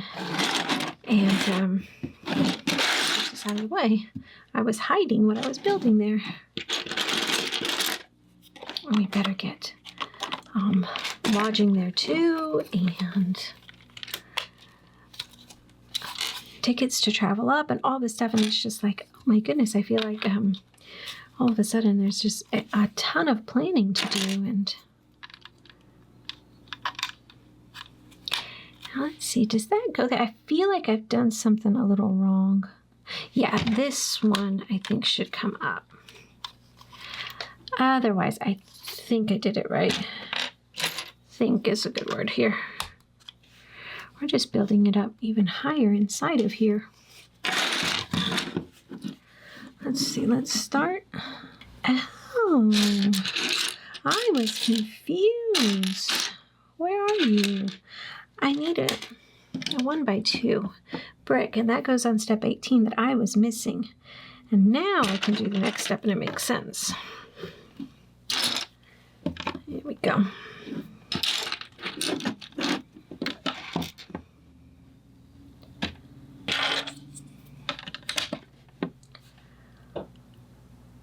We don't normally travel extensively. I wish we could, but my health doesn't allow us to do that quite as much as we would like to. And so we kind of stay close to home, but this summer is not going to be close to home, and it could be interesting. Wow. Okay, we built that up quite a bit, didn't we? Next page is a little bit confusing because I was like, why does it look like it's all on the same level? But I don't think it is. I think it's just a bit of an optical illusion or something. Let's see what piece do we need here. We need this piece. This bag had a lot of pieces. I'm really having to hunt for them here. Make sure we get them all in. I'm not sure yet exactly what part of the house this is. So they want us to turn it around, put it up on top of here. Okay, we can do that.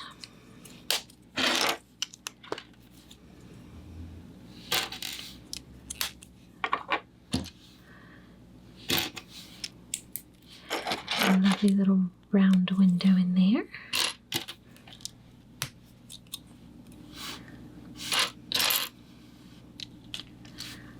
They have these on either side, and then we'll need to make, gotta do some stacking again. Try to make them line up right, and they probably won't want to. There we go.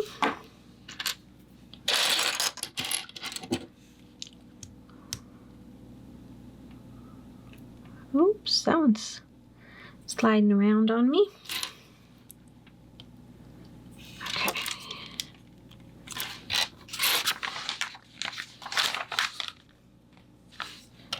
Still stacking. This is going to be kind of tall. 2 of those. And then 1 of those.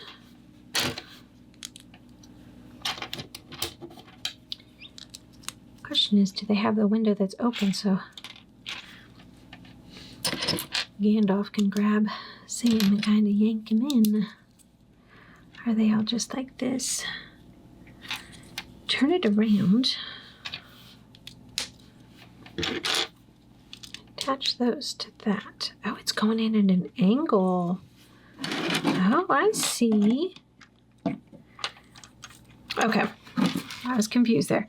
So we have this recess down here with those smooth plates. It's going down inside of there. Well, it would have probably been helpful if I built something else. Goodness, that goes there. Okay, now we should be able to fit it down here. Yeah.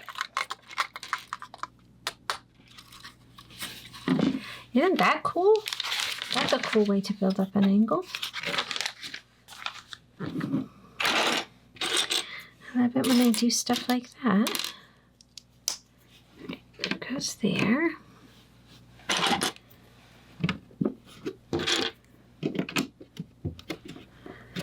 Who wouldn't want to live under a... What have I done? Oh, my goodness. I only saw one thing to do over there, and there's a ton. I have to do that first, and then we can put this up.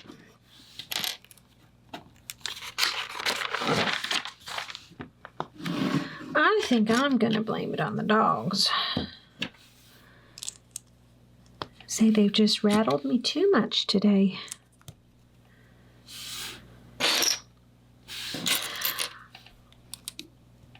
But if you saw them, you'd never blame them. They're just too cute. Especially Walter. I had no clue that Cocker Spaniels were as cute as they are until we got one, and then I was a goner. They're just, oh wait, brown. Quite adorable. Now, did I get everything on that page? I think so. I hope so.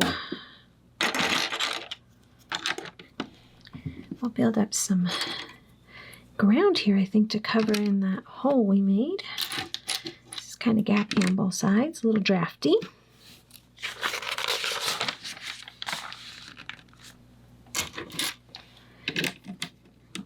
Careful not to push down too much on that, or I'll send something flying again. Okay. Now these on either side. Have some of these stacked up.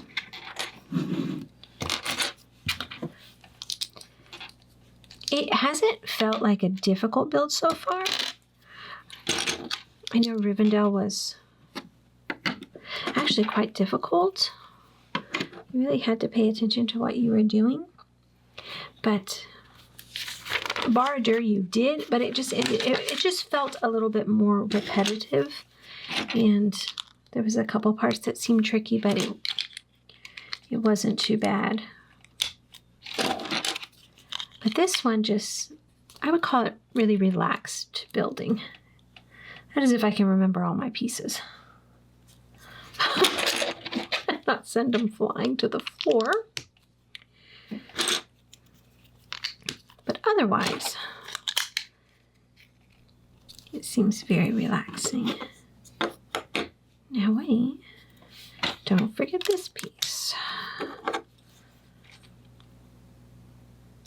So this is going to go up on top of here, but I'm trying to figure out exactly how. I think it does that, where it's kind of even on both sides, so to speak. And then this little brown part that juts out, I think is going to go right there. Let's see if it'll, yep, here we go. Oh, that's a wonderful, look at that. That makes a perfect little corner to the house. I love it. All right, let's see. They're really doing some fun stuff here. So this piece is gonna have to fit it in there. So he's gonna fit on one side of it. And this one will go here. So that looks good. And then we'll flip it around here. Let's see here. It's these kind of special sloped pieces, I think, that are going to go on either side. Like that. It's going to go. There we go. Make sure it fits under there. How lovely. How lovely. I'm a little bit concerned about something. Oh, I shouldn't be. We're going to use him right here. I was like, this piece is just not really a good candidate to miss out on. Put a white flower in this leaf, and he's going to be growing right under the window. Fun pieces left. Let's see here. Oh, this is fun. Look, it's one of those little ones you can put in like the girl's hair. He's actually going to be the flower stalk there. Oh, that's cool. That's awesome. Now, we're going to flip it around here. And using a good old lightsaber hilt. Don't quite think they were invented in this realm, but put another pin candle. Let's see, I think it goes there. Now, where to put this piece? I think if you count the bricks, that would be correct. Did I get everything in? I think so.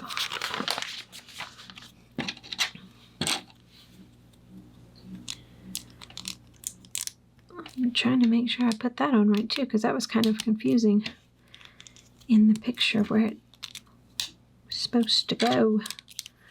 Oh, we're building his desk, his writing desk. Going to need to put a sticker on. Number 3. The deed of contract. Well, that is probably from The Hobbit. So we'll put his deed there.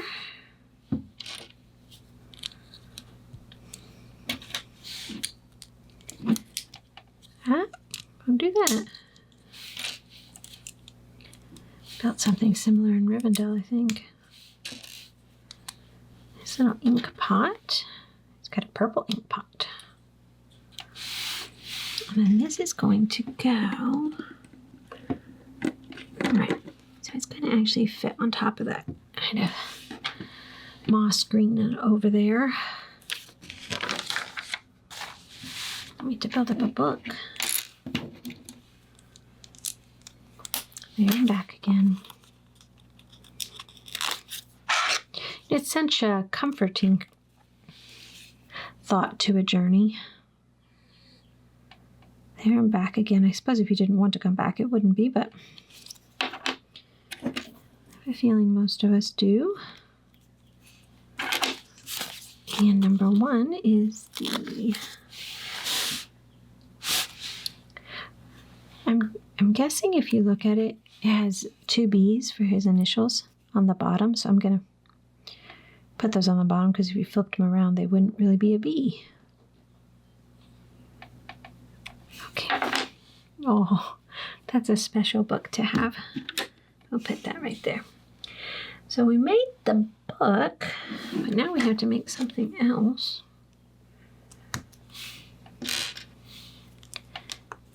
Oh, I'm not sure what it is yet. Let's see. Uh-oh. Where does that piece go? Oh.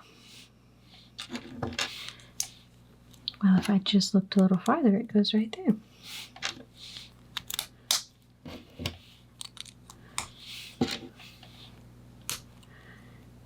Oh, it's his chair. I was really confused there for a second. So this is just his little library. Oh, that's wonderful. Okay. We are going to need to pull over.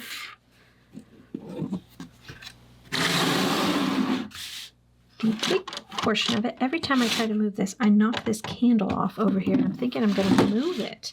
All right, so this is the side that's going to use these little hooks, so to speak, and they're going to fit in those little rods and those orangey nougat pieces.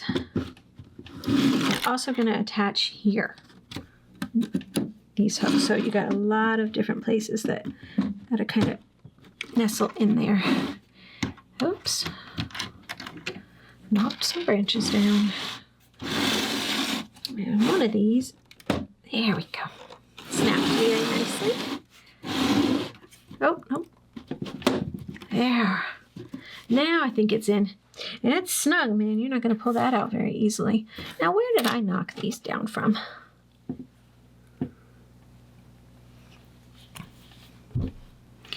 They're on this little brown piece. See if I can fit them back in there. All right, we got one side done, and we will move on to bag 9 and do the other side. We have another big bag here to start the second side. You know, we had that extra bag with pieces. I think this is actually when we're going to use them. I didn't catch that right away, but well, we're not going to be able to finish that next step unless we get some extra pieces in here.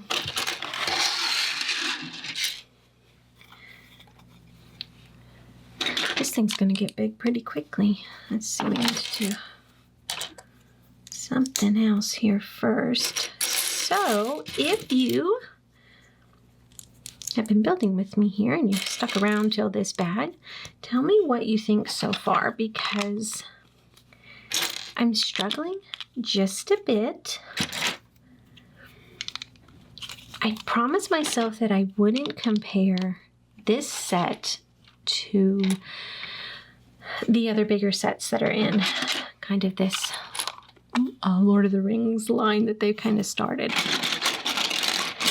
because I knew it was smaller and I knew they'd kind of taken a step, you know, maybe to a little bit more simpler build.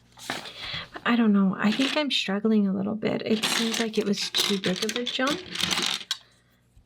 I'm not quite sure why they couldn't have gone ahead and kind of kept it, I guess, in the same quality. Maybe that's the right word that the other two were. And I'm not sure. Maybe they weren't trying to necessarily keep it, but I was kind of under the impression that this was completing a set. Now, wait a minute. It doesn't go that way. We have to flip it around. It's going that way. And then first we need a little gray piece in there. And then this black piece. Yeah, they have this little additional brick and white sign. All right, I'm going to make some room here. I built it pretty quickly there, and then I feel like I ran out of room. Let's see, where is it? Actually, I'm going to build from this side. It might be a little bit easier to work it back from here.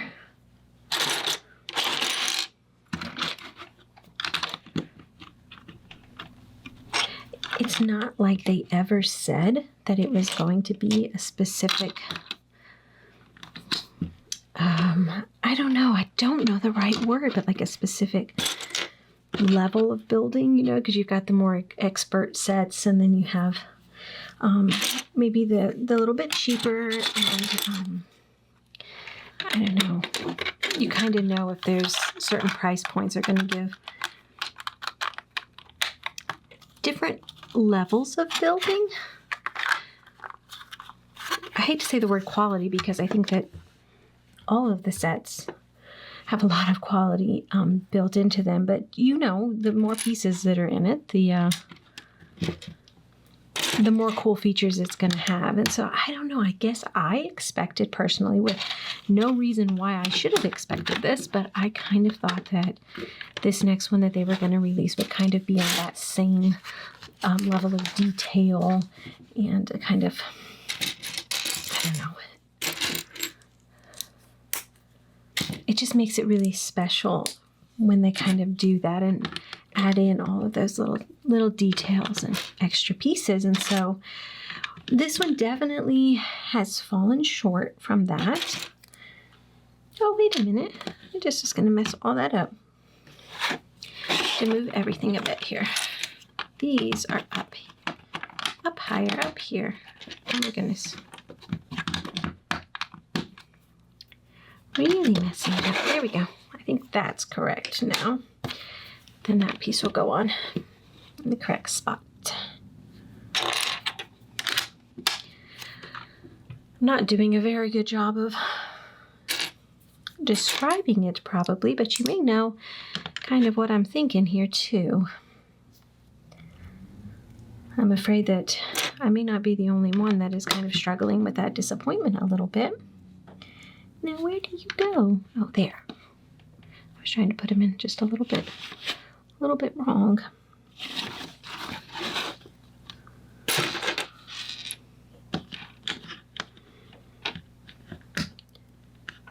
Do these overhang?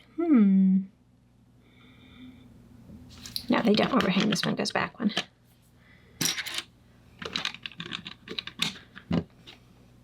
My brain's not braining very well this afternoon.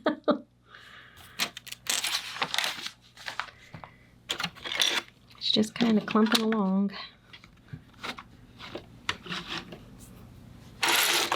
Let's see, I'm going to use this piece. And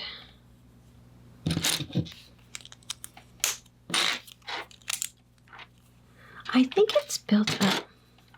Yeah, 2 of these are built up on it. Okay.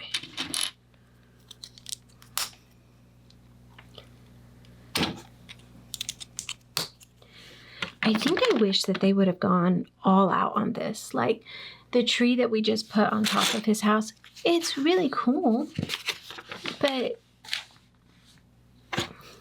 it could have been, completely, amazing and astounding and stuff. And so it's just like the little bit more effort that we kind of came to expect in these just kind of isn't there.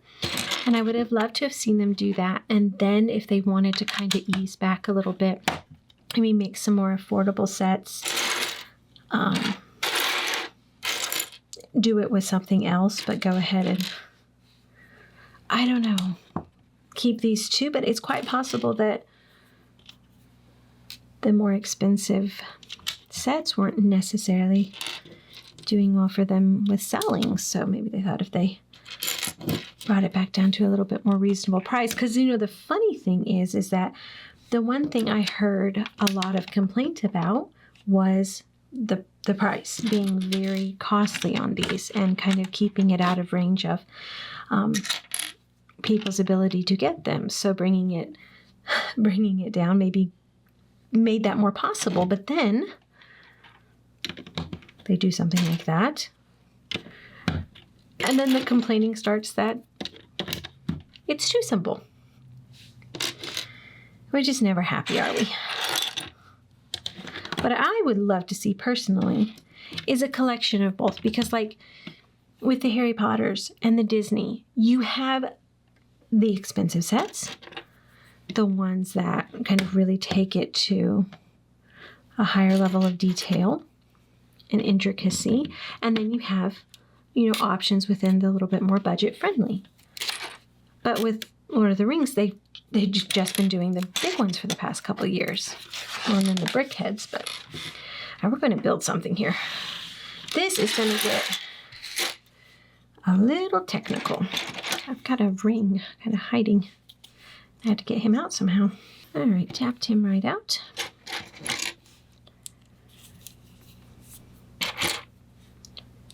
Which I would think that they would sell plenty of Lord of the Rings sets if they would just kind of put some more out there. I need this funny looking little piece.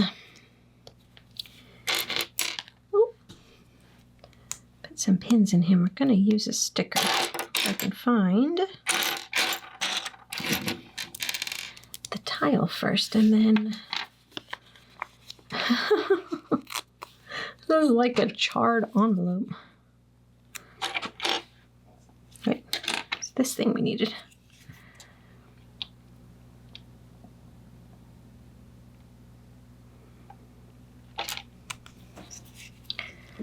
I have found that we as humans tend to complain very easily. We're never happy.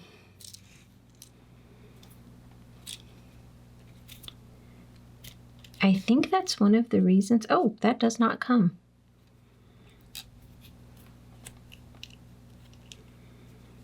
That's supposed to go there. I'm really confused right now. That goes there. That goes on the end. Okay. Oh my goodness. Okay, you don't push that all the way through. It needs to have the hole still because I'm getting ready to put the ring, I was able to get that out, on the end of this.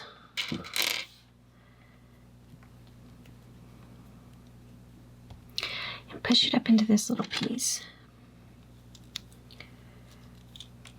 Now, why is it? Okay, because I had it turned wrong. It goes like this. Put the ring facing this way. It's really got to make sure it's not coming out. And then we push the rod through. Oh my goodness. It's tricky to get them all the way, and it does come all the way through then. Okay. Wow. That probably shouldn't have been that difficult, but it was. It just was. All right.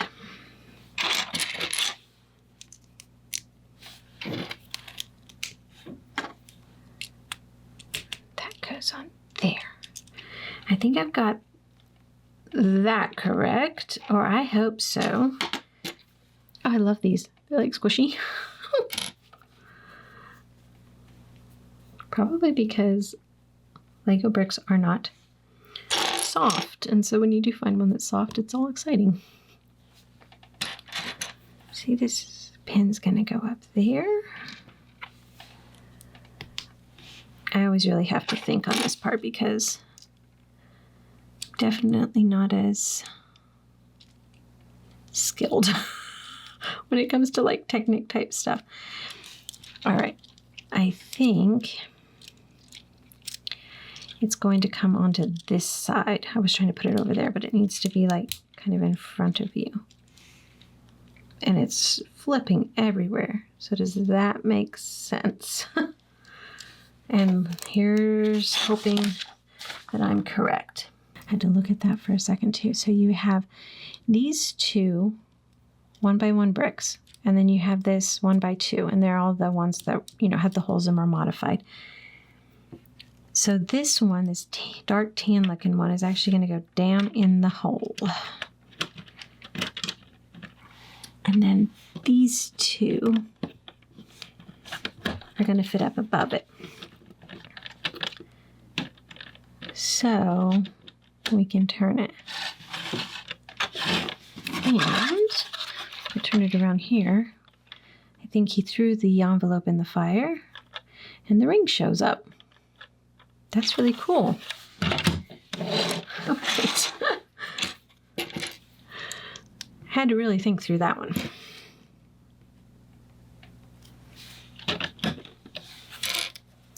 Okay, there's 3 of those. Don't forget this little one on the end, because that's what I would do.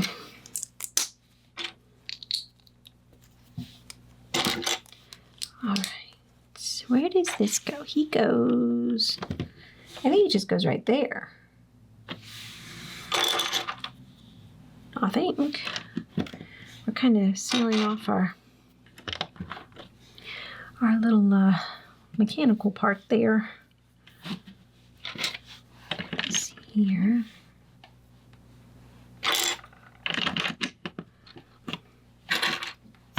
I I think the thing that disappoints me the most is probably the inside of his house. The outside I'm very happy with. I mean, sure, it could have been more elaborate and all that, but it's really cool. So I'm fine with the outside. I think it's the inside that's the part that I would start mumbling about the most, because I love the inside of Bag End. It's always been just something really special that, you know, when you read about it, whether you read about it or you watch it in the videos. So that is definitely the part that is making me kind of like, oh, we could have done better, right?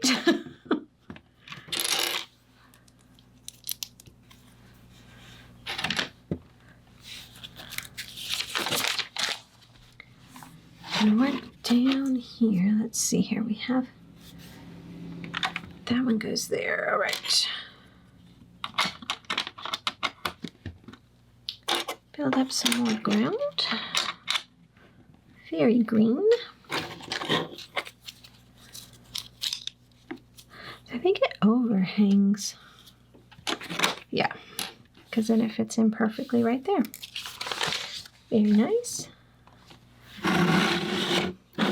Turn it a bit. I do find that if you kind of turn it the same way that the picture is on the instructions, well, I personally make less mistakes that way.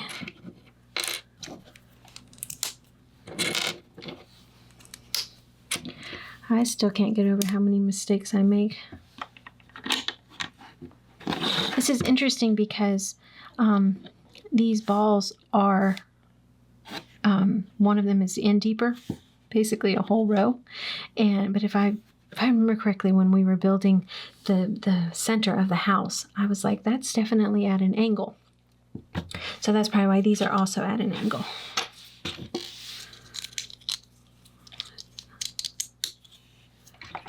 Just gonna go there.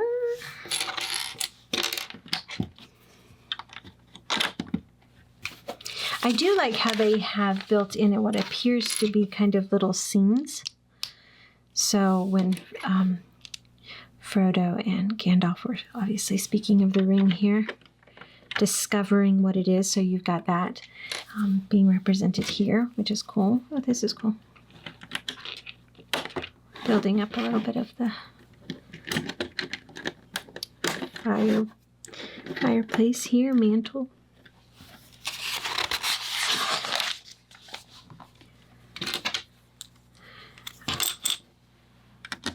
I haven't told Matt yet, but in the near future, I'm going to actually be painting ours. It's just white. It's just wood and it's white, and it's very pretty, but I'm like, yeah, wait a minute. I think I forgot this piece right here. There we go. All right, bag 10. I don't know what it is. I don't know if it's the start of spring, but I have gotten very motivated, that's the word, to fix up a few things in the house. And I just know my family is going to be like, oh, please, you know, don't do it. But the goal is, and I do have one accomplished because my daughter who's at college, she sent me a text the other day and she said, are we finally going to paint those kitchen cabinets? And they do not match. They don't match the flooring I put in like 3 years ago. And it's been on the list to do. And it just sounds like a very momentous task.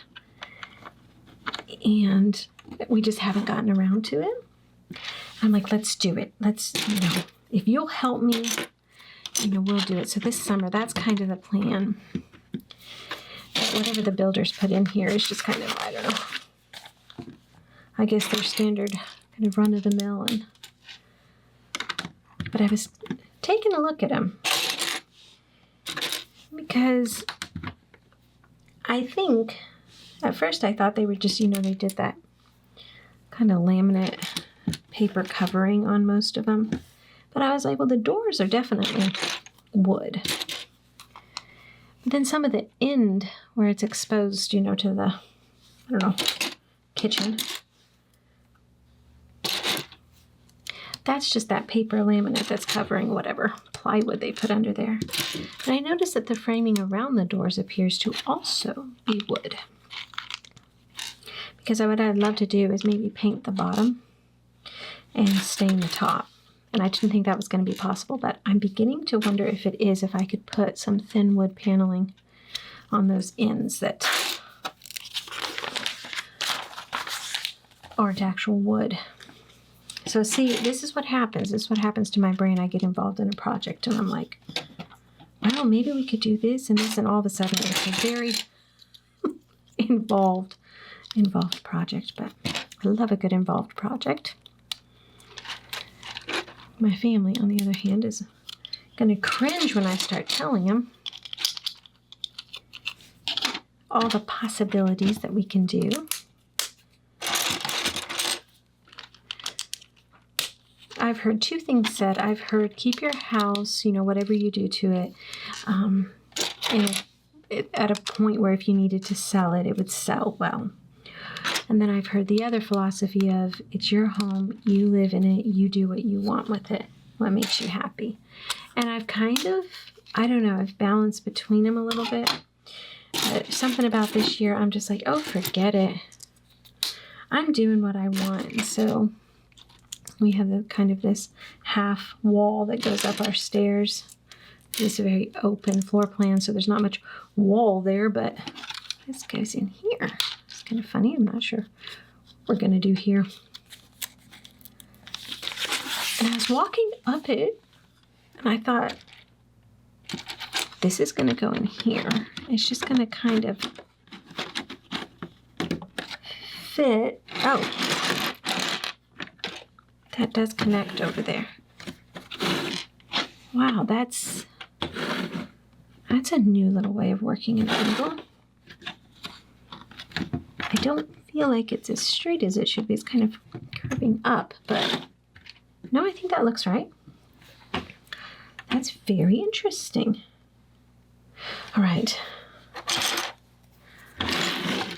Anyways, I walked up the stairs and I was just like, I just had this image in my head that just pops into my head. And I'm like, oh my goodness, if the lower half of that wall just had, beautiful flowers and ferns, almost kind of like you're walking in like a little forest or meadow and you just kind of saw just a beautiful scene kind of right there. Not the whole wall, just the lower half. I was like, oh, that's it. I'm going to paint that.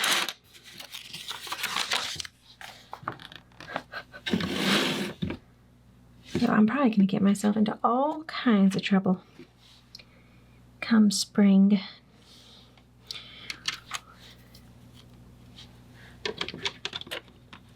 I think I mostly hibernate in the winter. I'm too cold to do anything. It warms up a bit and then I start coming up with all kinds of ideas.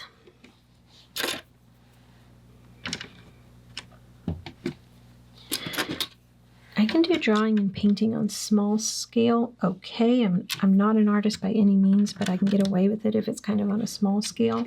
If it's on a much larger scale, no, don't do well. My daughter wanted this very large cherry tree painted in her room on one wall that's just got a very high ceiling to it. And I said, there's no way I'm going to be able to paint, draw a tree out or paint a tree out on that scale. I can do the leaves and flowers and all that kind of stuff on it, but so she ended up doing it. She said, well, I'll draw it out in chalk for you. And so she drew the trunk and all the branches. It's beautiful. She does an incredible job being able to visualize something that large, and I can't do it. What I'm hoping to do in my bathroom is kind of have trees all over it, You just walk in and you've got the trees painted on it. And so I asked her the other day, I'm like, will you, draw a bunch of trunks? I can do the leaves and stuff. And, she just looked at me like, no. She'll do it for me. I know she will. I just got to offer coffee or something. It's kind of cool how we're covering this up, isn't it? It's taking a lot more pieces to plate the top of this part because we've got all of these angles going on.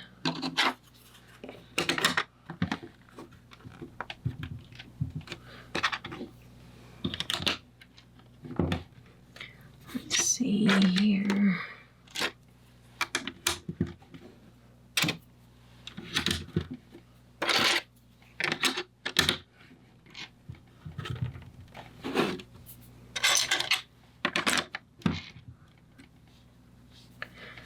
What I can't figure out is if I'm going to put trees all over my bathroom, should it be painted like a really light green, kind of like you would feel it like a forest feel, or like a blue?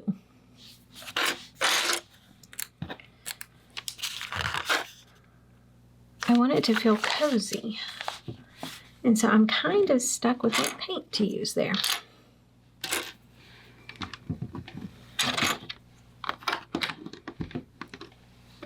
Let's see. We're going to put, almost looks like a little bit of a stone wall here.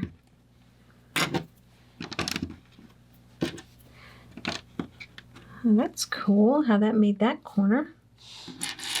Put this one in.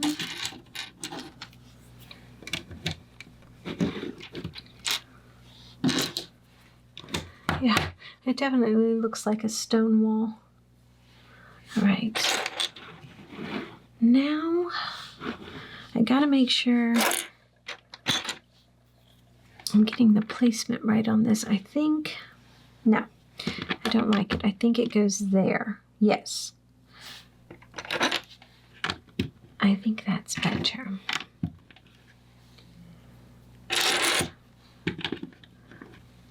Yeah, it looks right, doesn't it?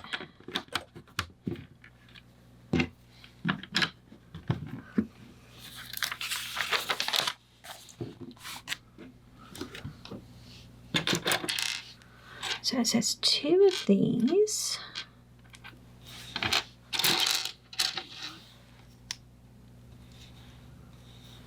And they're going to put them, it's a little bit confusing. I think this one goes down here at the end, but this one doesn't go all the way on the end.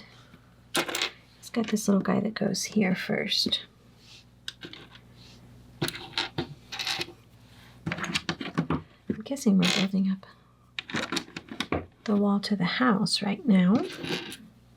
At least it kind of feels that way. Oh, I did something.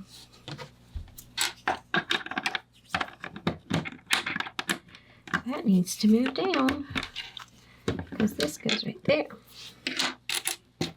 Just tried to mess that up. So I think they're just going right back over the top here.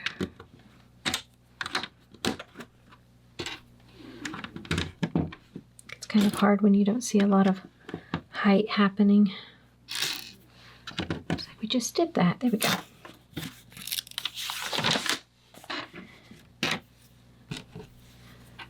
So it looks like there's a pin in every single hole in this one.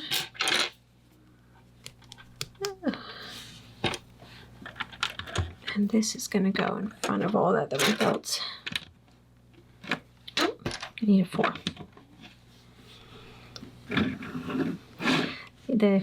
The inside is so small.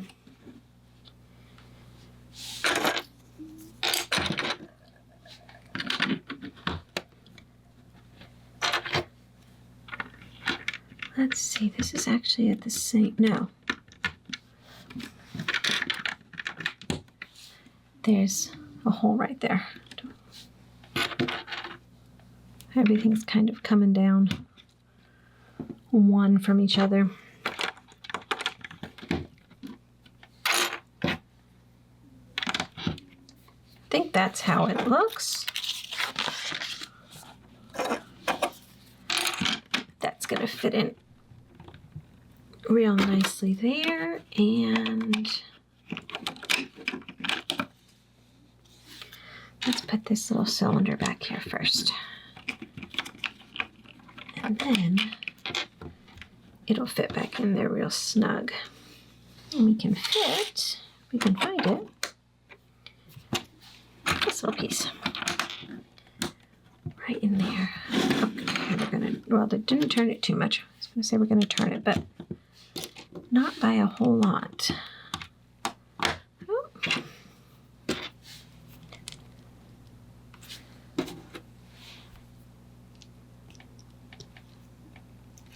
I wanted them to build the golden hall.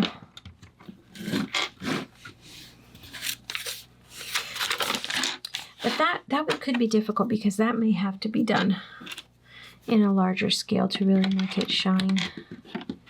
That probably would have to be a big set or people would be disappointed. Something feels wrong there. Oh no.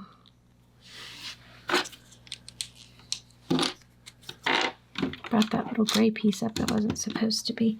There's another cylinder, but I can't find it. What have I done with it? I found it.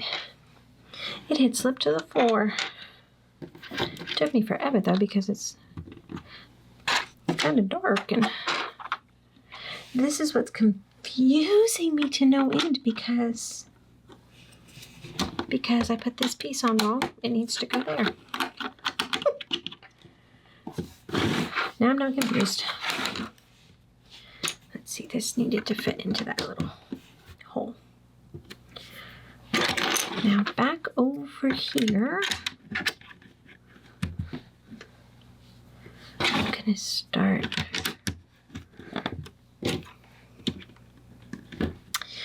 building up some more ground.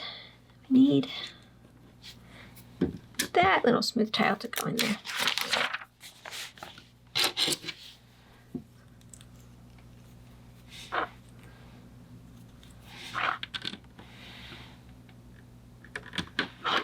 I think it just goes right on the end there. I was a little bit confused. I think it looks just like that. It's kind of cool how they are building it up because at first you wouldn't think that it would work to build up that height with just these few pieces, but it does.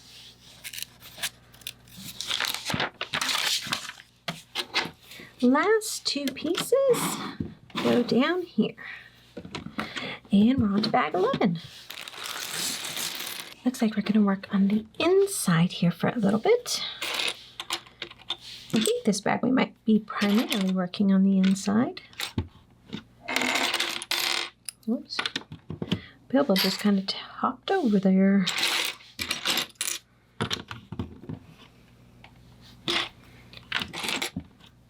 Missed one. We need a 1x4 on the end there.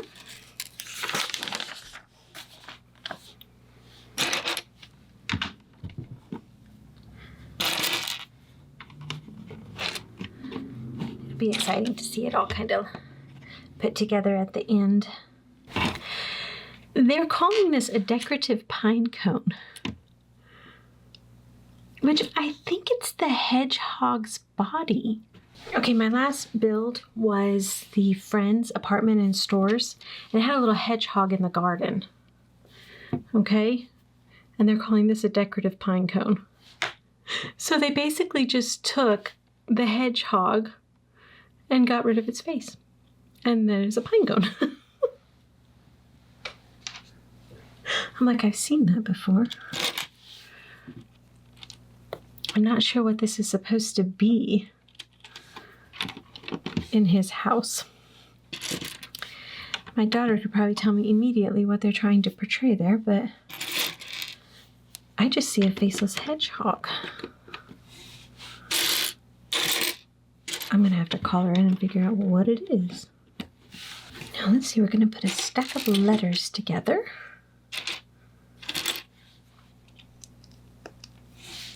I do love how kind of messy Bilbo kept his house.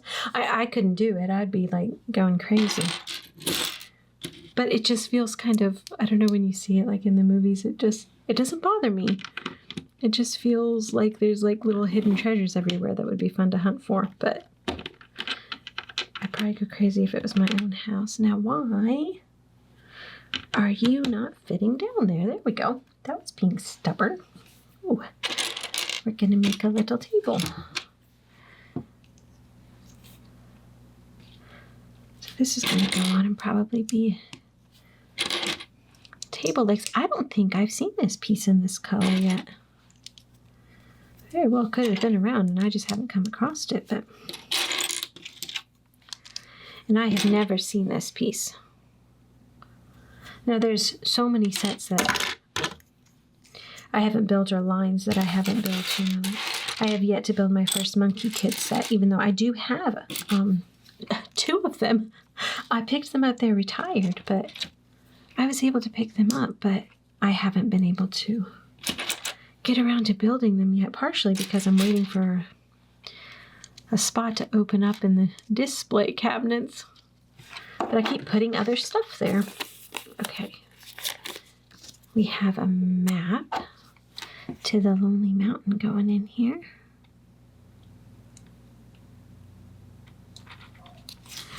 All right, there we go. That's really cool. Little tea table, and it's going to go right there. Lovely. Oh, they're using that piece. Okay, so we're going to take this, turn it upside down.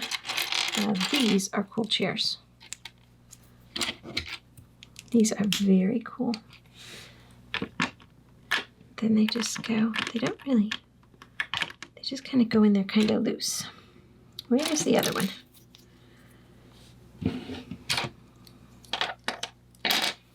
Here we go.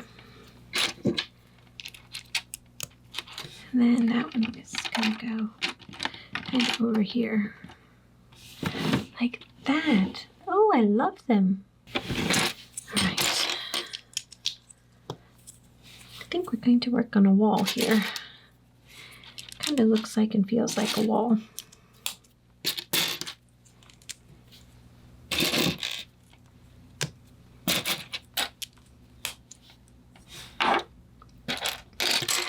Another one of our lovely round windows.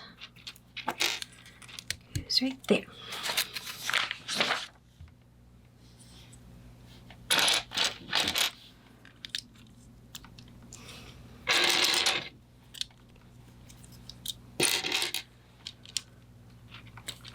Feels familiar building it this way because that's kind of the way we did the other ones.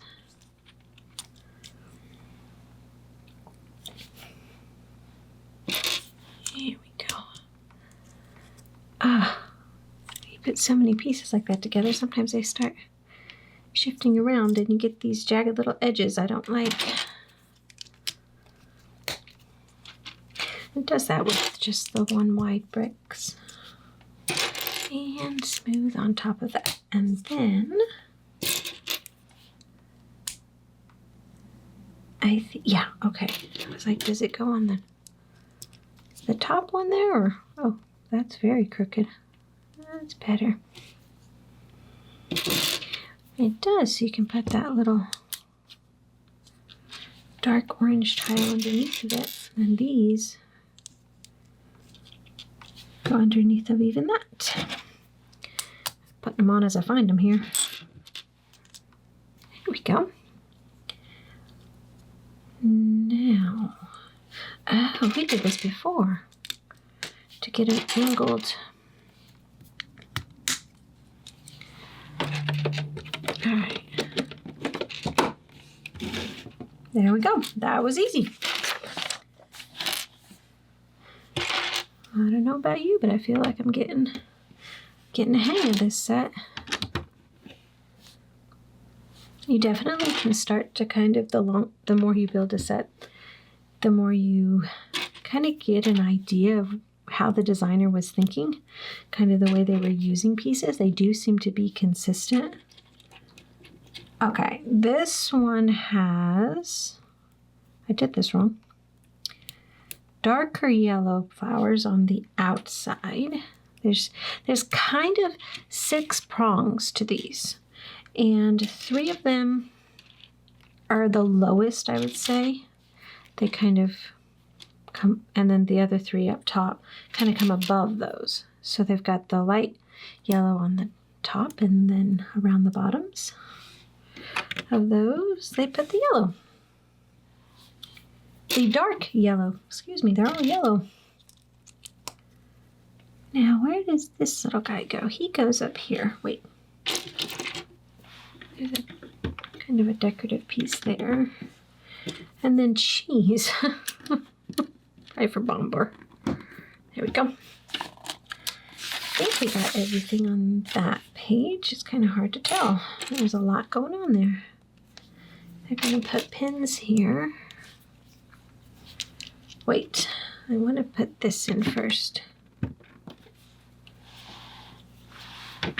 And then I'll put these in. There's also a corner flat back in here.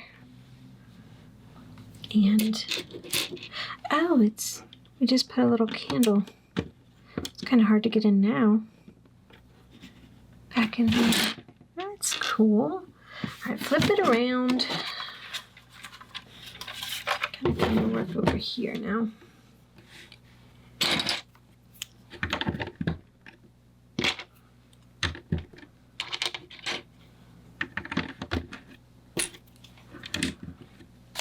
Didn't have a ton of bags to this set, but the bags had a lot of pieces in them, which I kind of figured they would. Might have even said this before, because when you have that many pieces for a complete set,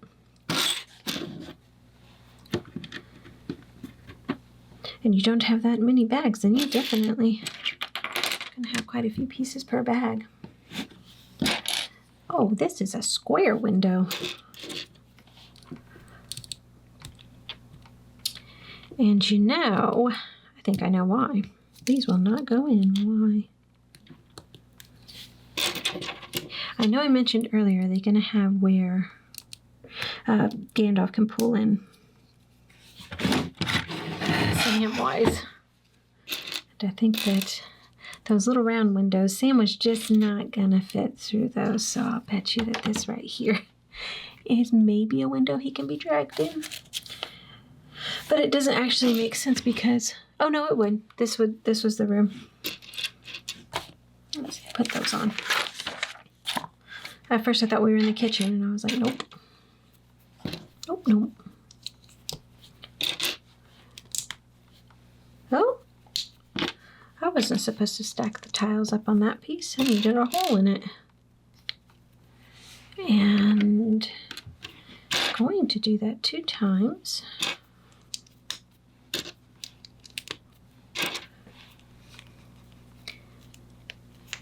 Now on this side over here, we need that piece, and on this side, a green one.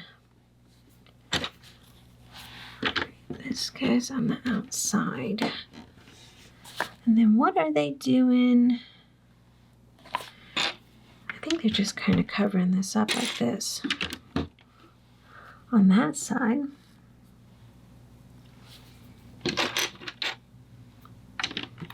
And then on this side, you kind of almost do the opposite with the links of the pieces. And this here. All right. That also had my brain thinking a bit.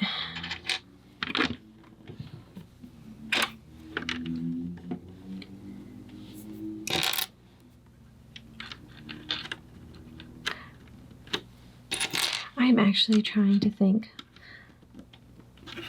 of, in the movie, does he have any square windows?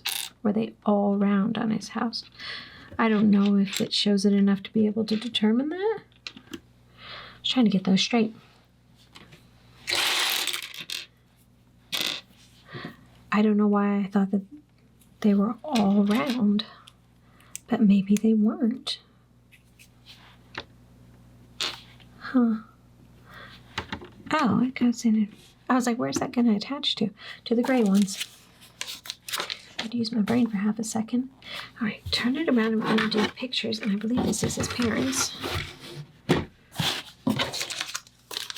these are the last of the stickers.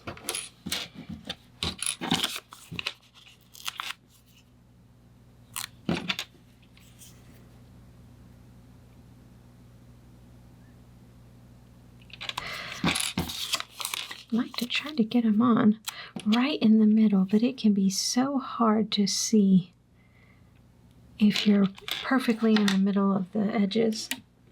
All right, we'll put Dad over here, spin him around so he's upright, and then Mom over here, spin her around. Well, it just feel like a home. That's lovely. Right. Now, that one on that little thing we built. And this is going to go. There's a spot down in there that it'll go.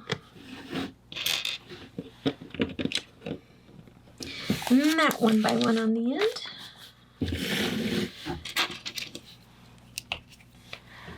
Seem to have an extra cup. I don't know if they just blessed us with an extra one or if I missed it somewhere, but I don't think I did. It goes there, I think.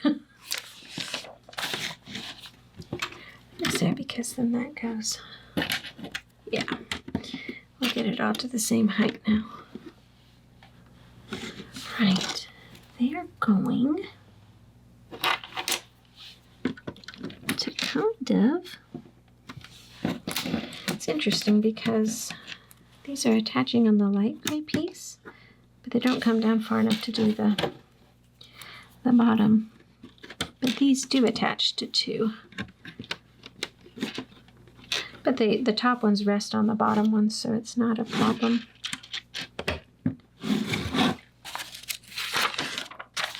Okay.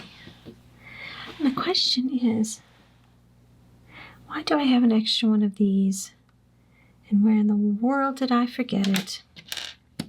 I have two. It just goes right here. I hope that you caught that. I somehow missed that it had said to put two of them. So I put this one in, but forgot this side. But I don't think that, I was able to just put it in. I don't think that it affected all the other work that I did. Very interesting. Okay. Whenever you have a piece like that left over, there's no way you didn't do something. I know if I miss that, I'm like, I definitely did something wrong. Now I'm missing another little piece. Oh, it's hiding under the book. This bag and I are not getting along. And it's all my fault. I'll take the blame because I just know it. Oh, it's like a little overhang to the window. All right, bag 12. We get to build Samwise Gamgee. And I totally have favorites, and Sam is probably my favorite character out of everybody. I think he's probably the actual true hero of the book. I think he's awesome. I love him in the book, and I love him in the movie. He looks great, doesn't he? All right, we'll put him back here with everybody else. Oh, he fell over, and so did Bilbo. Now let's see what bag 12 wants us to do. I think we're going to turn it this way. Let's see here. Start covering up the house. Oh, I know it has to fit in there because we've got our... That doesn't look right. It shouldn't be up so high. Oh, there we go. It was fighting me a little bit. But I got it in there.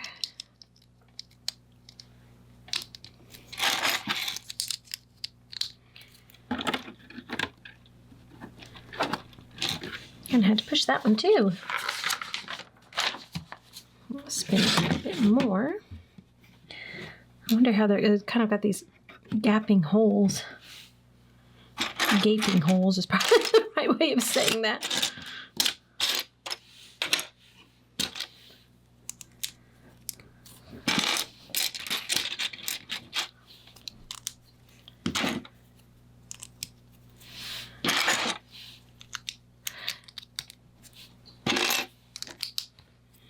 The pieces that they are kind of choosing to use are kind of large pieces. A lot of times when they're kind of plating something, they'll use a little bit more, I don't know, smaller or maybe more to get it there, but they were going to just putting big chunks down and kind of covering it up. this one we did that so we have a little flower on it. How cool is that? And then this is going to go, oh my. So we have the connection points here, and it just fits in right there. Knocked a chair down inside there. Let's see here. Oh, we're going to build a little chimney.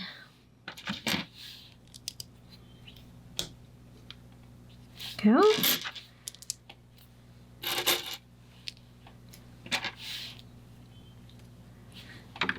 And I think it goes that way. That looks right.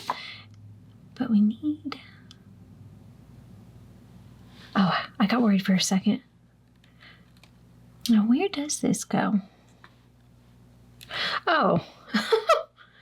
Wow.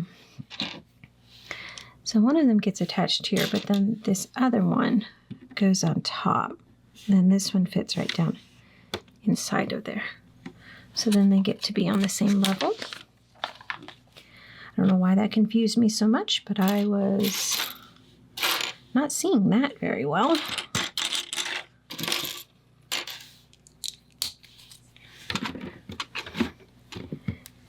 I'm pretty sure we have 4 more bags left.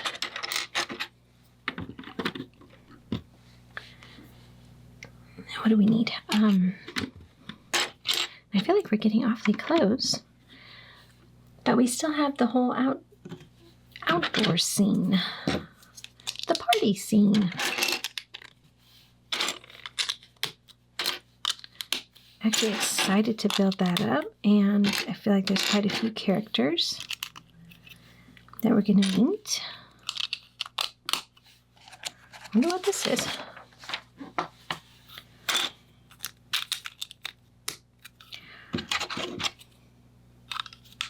Oh, okay, that goes down in there. See, that's all on the same level.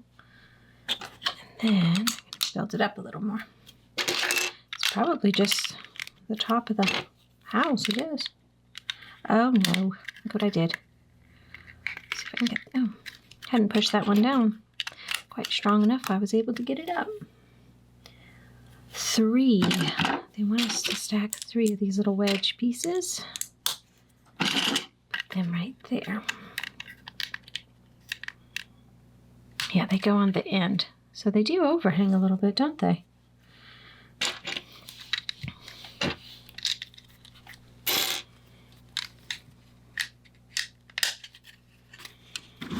Okay.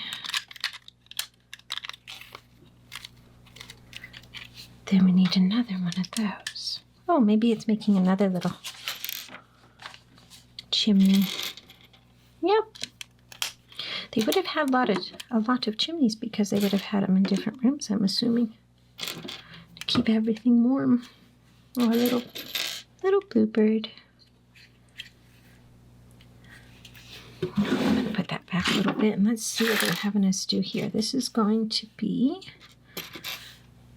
Oh, I think it's a clothesline. Oh. If it is, that's adorable. Here we go. I was missing a piece. Now, one goes here, and they're kind of angled kind of this way on the thing. Probably not easy to see because this goes on it like that, so you kind of want it.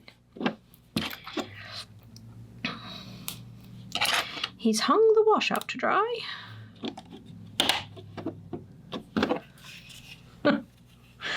Oh, that's beautiful. All right. Put a leaf there, and then that goes straight on top of it. And then it fits. Where does it fit?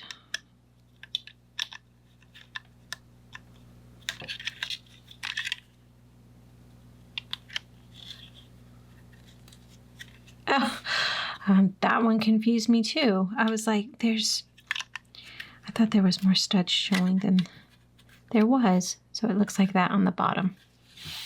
Man, the littlest things are confusing me today to no end. All right, this is going to go. Come on. There we go. Oh, wow. Oh, look how awesome that looks now. Very nice. All right, we're not done yet. It's going to cover 2 of them. Like that.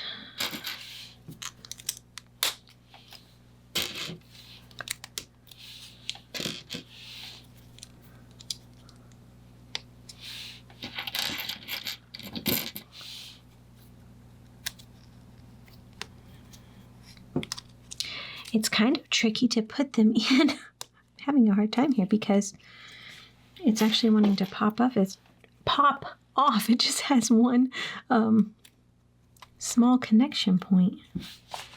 Wait a minute. I need this one in there too. Now it's got 2. That helps a little bit. Look at that grass. Isn't that awesome?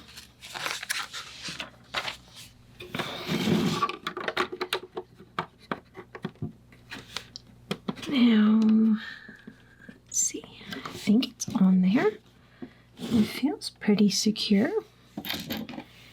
Can decorate the outside of this. See, we've got a...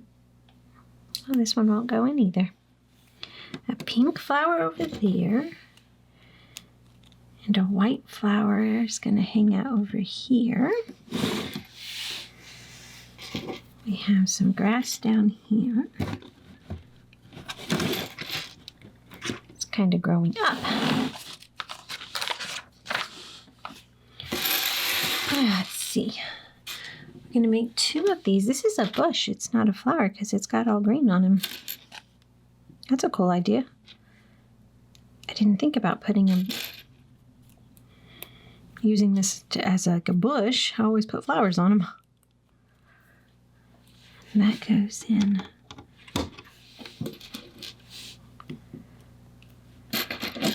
They say that bushes are the backbones of the gardens. Flower bed, landscaping your flower beds. But I like to disobey the rules. I don't put in many bushes.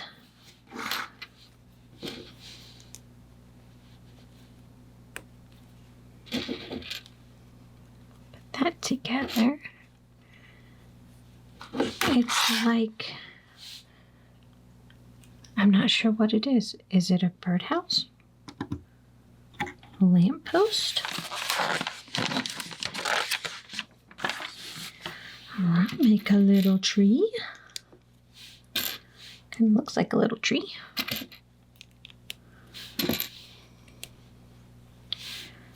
Interesting little combination of pieces. I haven't done this before.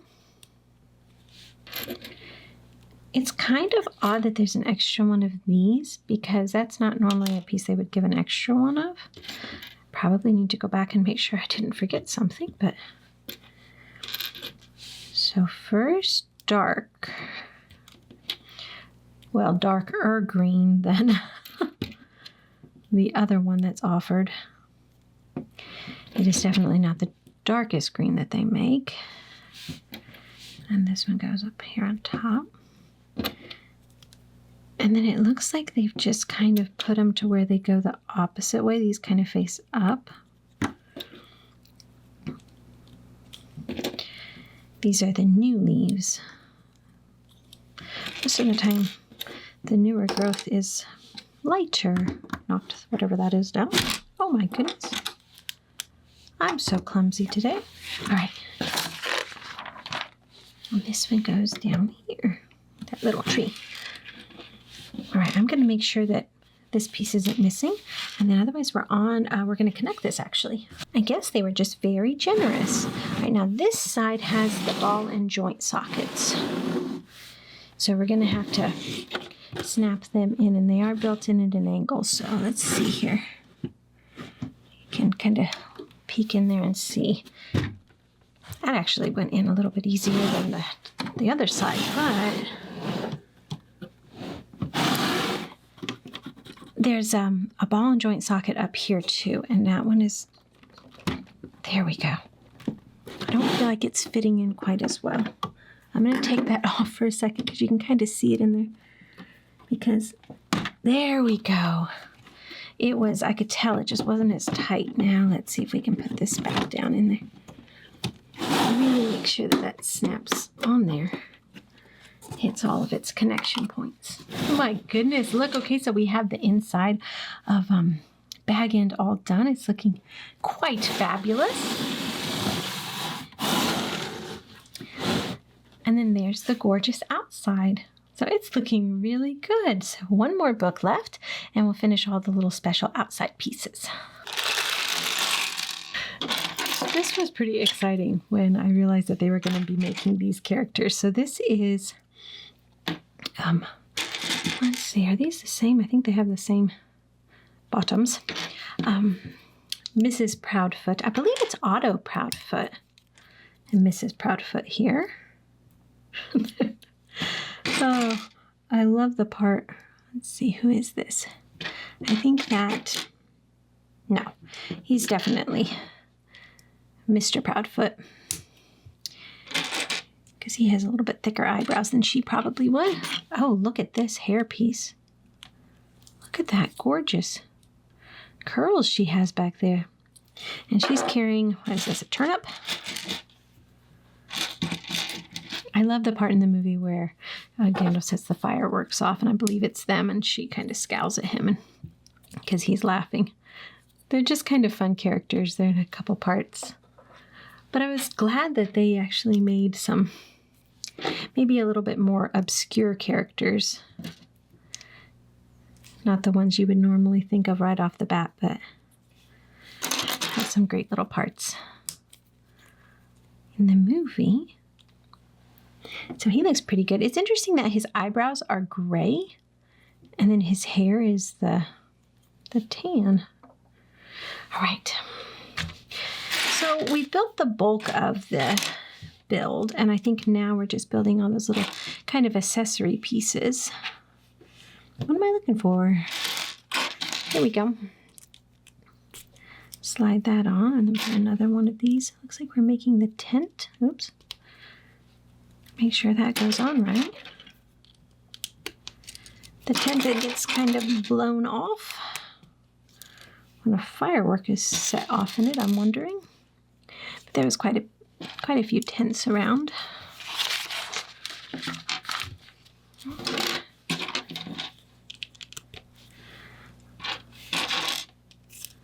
This feels pretty.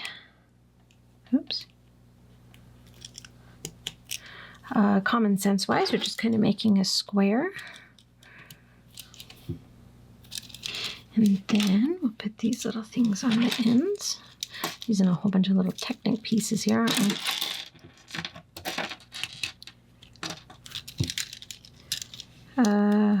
Right. We need one more there, but where are you? Oh, the reason there's not one is because he has something different on him. So I think we're going to put this little gray pin down in there first. Oops, got to get it in the hole.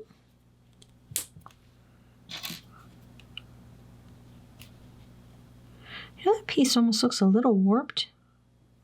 It just feels a little crooked, which is kind of odd. Normally they're so spot on. I don't think it will affect anything. It just kind of felt a little tweaked. Now this one goes in to here. And it says it goes in the middle and these go on the outside, but they're all just kind of flopping around. I think it'll matter when we actually do this next part. So we're going to need to make 3 of these 2-piece combinations. Where are you? They're hiding from me though. And then they're gonna, oh my, I knocked the Proudfoots right over. The proud feet, so to speak. All right, now this is gonna have to go in.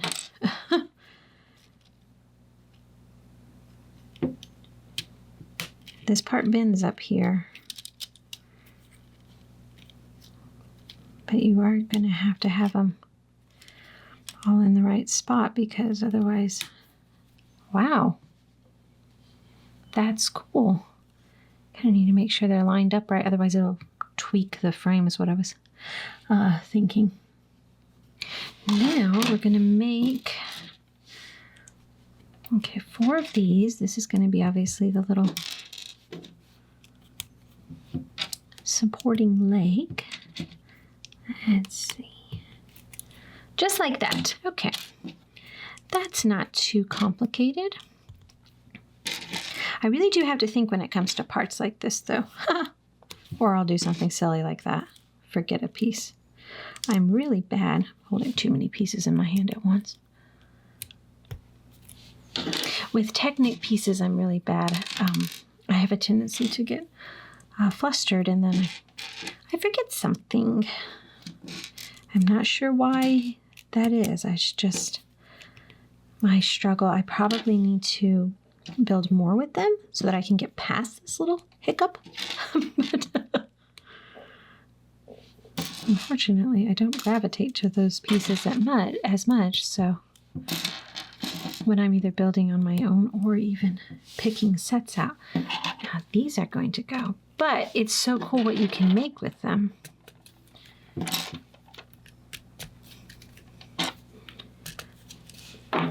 Wow, that is exciting. Now we're going to put these little, kind of look like microphones themselves, don't they? But they're not, actually. I'll bet you that's going to hold on our fabric. Yes. All right.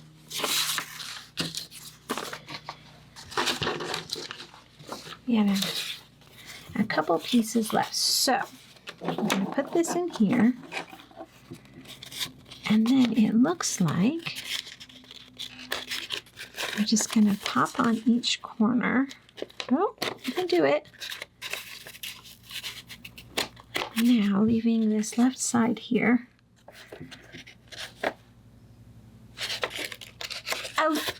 Oh, it mattered. It mattered where you put this. Okay. This little round ball right here is very important that you put the break in the seam here, right on it. And then you can snap in those edges. I thought, oh, it probably doesn't matter how I put it on. Oh, yes, it does. And then this one, in that center thing we did, pops both of those on. Wow, that is so cool. That is really cool. I kind of feel like that should be down. Like, I almost feel like I should have creased the material on that little line right there, which you can kind of go back and do now. See how much better it looks when you do that? So I'll do that real quick. That's better. It would have been a whole lot easier to do if you did it before you put it on the thing, but I really like that tint. Now let's see what they want us to do here. Not sure what this is. Looks like a little table. Yep. I built one of the little tables where the party food is. Fun is that.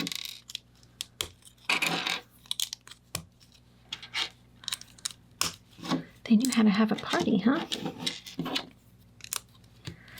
All right, I need some mugs here. Hold the gaffer's brew. Let's see. Some bread.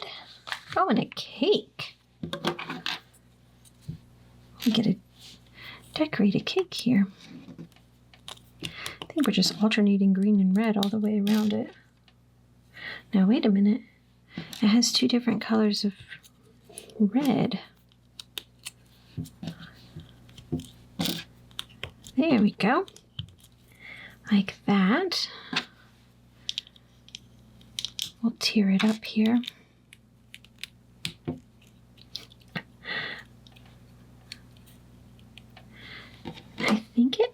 I think it has 4 of those yellow flowers. They go in these little holes that are in the side. I don't think I ever realized that there was holes in the side of that. Little dripping piece. And then we'll put our candles on top. So everybody can wish him a happy, happy birthday.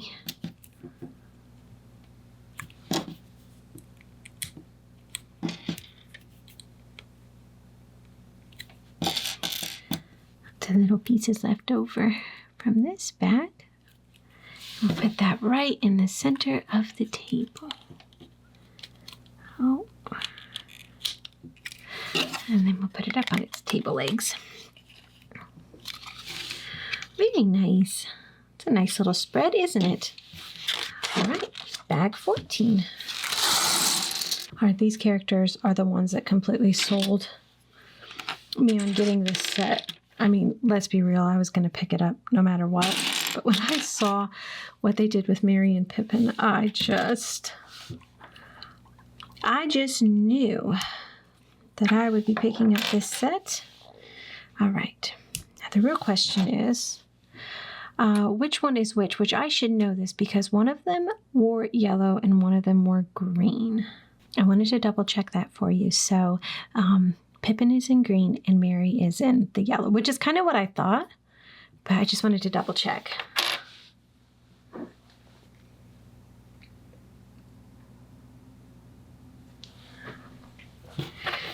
So to start with, you can have them with their hair on. Pippin has darker. That would have told us too, because Merry has lighter hair. Or, and here comes the awesome part, you can swap their hair colors, twist their little faces around.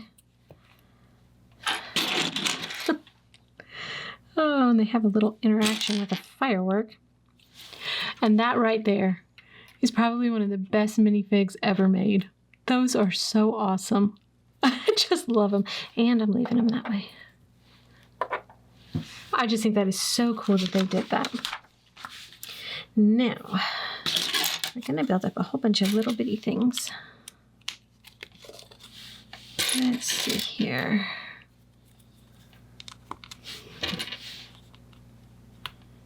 I'm not quite sure how I feel about all of the little extra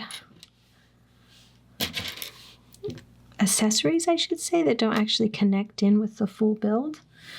I probably would have liked where it was one big actual thing. Oh, that fell off. Versus having all these little bitty extra pieces that kind of could be rearranged. That's me just being fussy. I feel like it takes it from a display piece to more like what would be a playing piece or set. I think that's correct. I think this is the dragon firework before it's set off. Kind of looks like it, doesn't it? Yep. So you can put it like this. And then when they set it off, then you can switch it to just be, I guess, the remains of it left behind. Now, it shows that Merry is holding an apple. I'm not sure why I guess he eats an apple at one point, doesn't he? All right. Now let's see what they're going to have us do. Just kind of having fun making up a bunch of little things.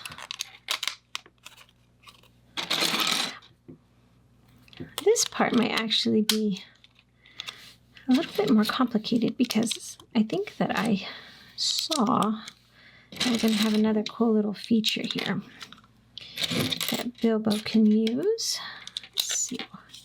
Let's see if we can make this work. Now, where are you? Here you are.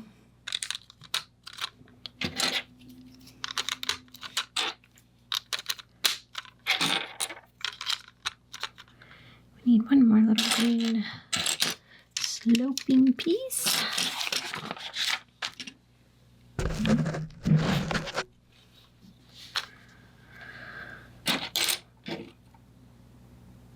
I think it just goes like, oh, okay, it sits on top of it.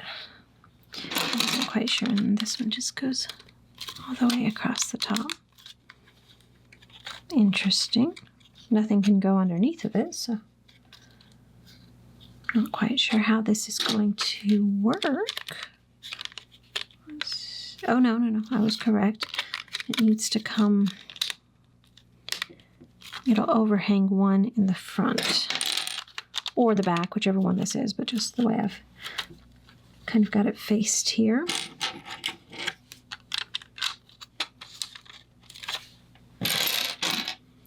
And that goes there. I know what they're doing with this part, but I'm not visualizing exactly how they're going to do it, so this will be fun. Oh, this is a fun blue piece. Let's see. I can't believe that there's only one bag left and then it's all going to be done. It really does feel like it went together very quickly. I think it's just on one of them. Like that. Yeah, because then it's going to attach right there, therefore giving you the gears working. Let's see, I'm going to put this down. It's getting kind of bulky.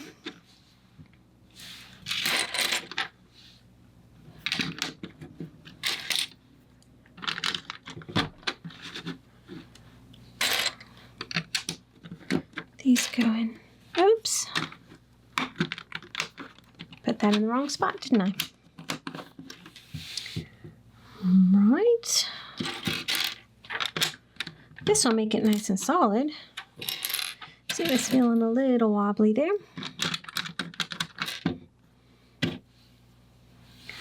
Now, these cute little corner pieces in there. Quarter circles.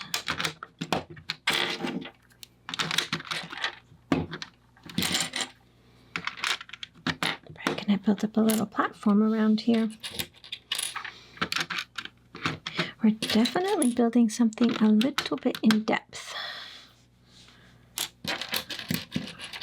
compared to the last few things we've been making. But I think this is going to be a really cool addition to it.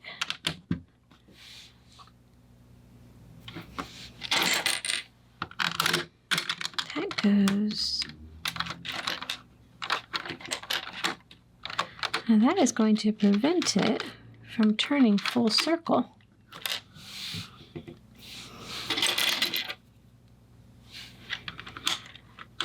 Which I'm hoping that I didn't mess that up, but I don't see how I could have. Seems like it would have had to have done that. Oh, we shall see. I hope I don't have to tear this thing apart. All right.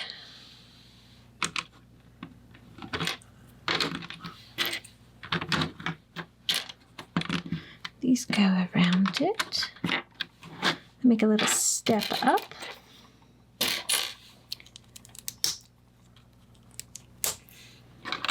Like that. I want to make sure I'm going to put those on first because they'll help guide where this little circle we're going to be building goes in. I like to try to do that if I can see, oh, that piece goes exactly on there, then it'll kind of show you where everything else can line up too. Then, let's see, these go on. I think they overlap the green, yeah, and the tan. Oops, oh, we need green here. Just like that.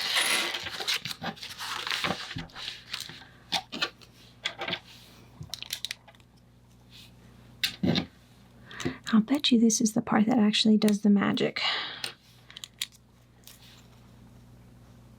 So those three go across there, a smooth tile back there, and these each have a stud on them. I've got some barrels up here. Now we don't have the real one ring because you know it was destroyed. So I'm going to have to do a little trickery. Oh, we better line those studs up, or this isn't going to work for us. There we go.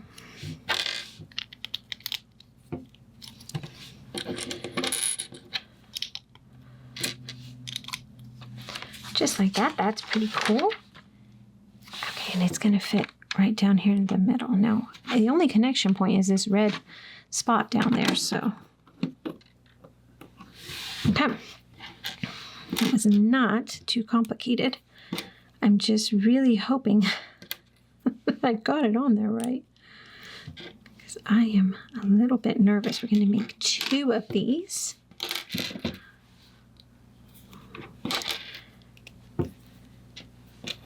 Let's see here. And then they are going to go in those little gray pieces down there. And we're going to get our very last special kind of piece over here.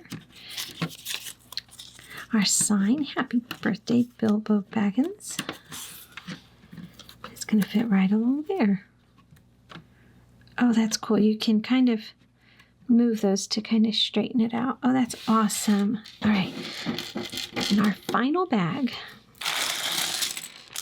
This is another minifig that I was so excited about because they gave us Rosie. I love Rosie. And I absolutely love that Sam had someone to come home to in the future. Look at that. She looks awesome. All right, you can go sit by Sam or stand by him. I guess you're really not sitting. Now, I have to admit, I am sad. The build went pretty quickly, and I can't believe that it's almost over. I'm going to stack up 5 of these.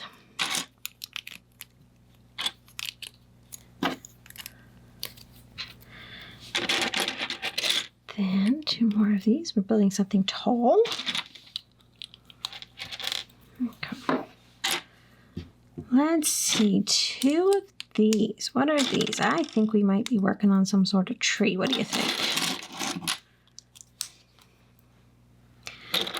Look at these wings. Oh. Well, those are gorgeous. Wow. I'm sorry, I got distracted. All right, these are going to go down here on the bottom.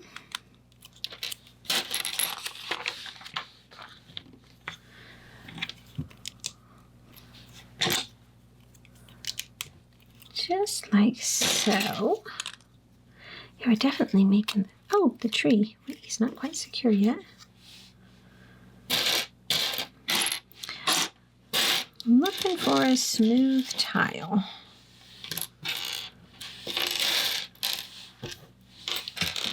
They were hiding. It can be tricky. They actually tell you to put this in before you hook it on, this part on, and that would have made better sense. Stack 3 of these up. Right.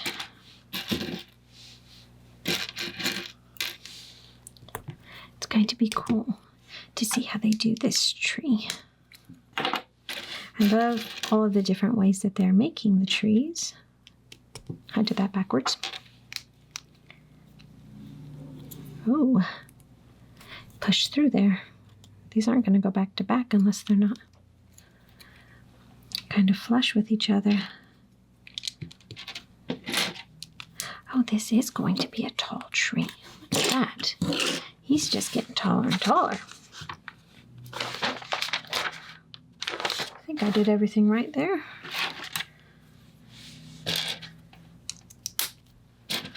I think I should try to gather up every single different kind of tree that they have been making recently and all the different sets that I've been picking up and take a picture of them all together, because I think it would be really cool to see the differences.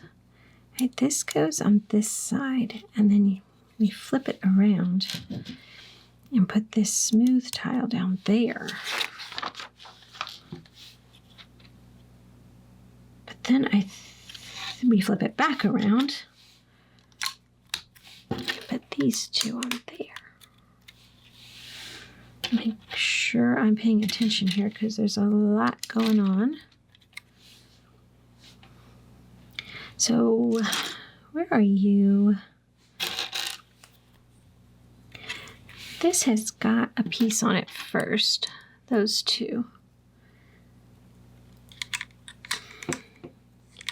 And I think it goes there's 1, 2, 3, 4, 5, yes, studs above it. Now, we're going to make some branches. You have the darker green here, which is what the other tree was made out of. And we're going to do this step, I believe, 2 times. Okay, now this is fun. We're going to put these in it. Now, I can't say I've ever put these kind of flower stalks on a tree before. See, it says 10, so that's probably 5 each. Oh, there's not one on the end here. They are hard to take out. It goes down here on the end. Look at that.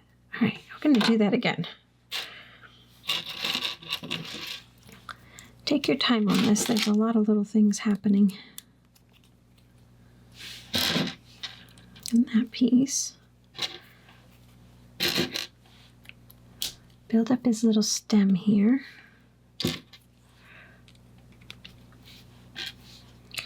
And then he's got, I think they go kind of on the ends there and the ends here, but one in the middle. Oops. Like that. Now, they go down here on these black ones. And it kind of looks like that they've kind of angled them down. But then, because they have 2 different areas that they can bend at, and then up. That is really cool.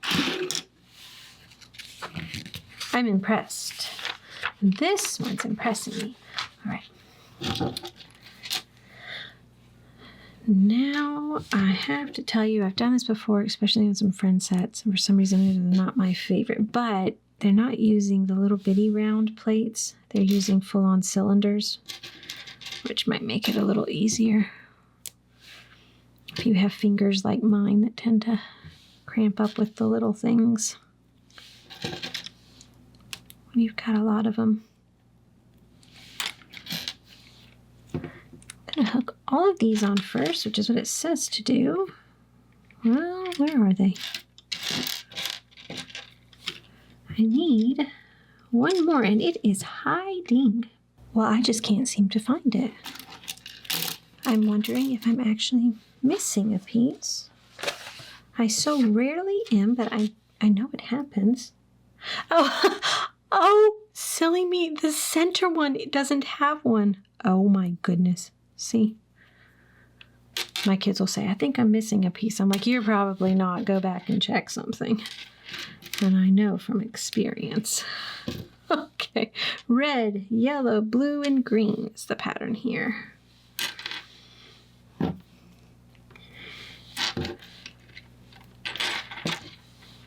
I always figure that if something is wrong or I'm missing something, it is more than likely my fault. Now, the reason that center one didn't have one is because it hooks onto the tree. That's nice. And then it looks like it's going... Now, this is going to be a bit tricky. And hooking onto this bottom part of that leaf there. But you might... Mine are being kind of funky. All right. There you go. And you can twist those little... Oh, that's fun. You can kind of twist them to get to where you want them. If you're not happy with something... I felt like that took forever just because I made a little mistake. We're going to make 2 2 of these. Let's see here. I feel like in both trees, they maybe went a little light on the foliage. I think this is going to be the exact same as the other, where we're putting these little stems in. Probably a pine tree. Don't you think so? Here's my piece.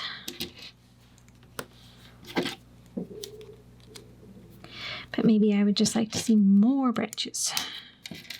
I love trees so much.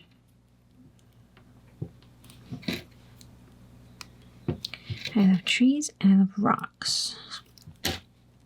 And I love pine trees. Now, these are going to go up here and kind of go down. That one might be a little too much down. Right? Not quite done yet, though. We get to make 2 more branches to kind of be the top.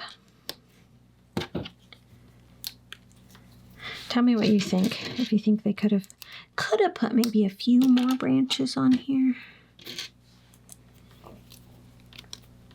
But now I am being greedy, aren't I? Right, same pattern. Center. And then down here on the ends. And this one, okay. So one's going to go in the center here, and then one will go up on top, but let me get its little needles in the center, down here on the ends. We have to build the dragon firework. I really need to make one of those. It's a nice looking tree though, isn't it? It's really bare on the back, so I'm assuming we're going to put something back there. It's quite possible we were supposed to put these there. Yep, the picture didn't show it. It showed a little bit of yellow highlighting, and I missed it.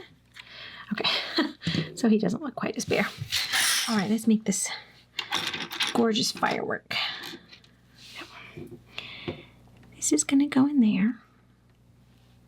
This is probably his face or the end of the tail. It's hard to say. All right, now this piece goes there. We hook a red piece in, okay? And then we want to connect these two with a black pin and push those through that.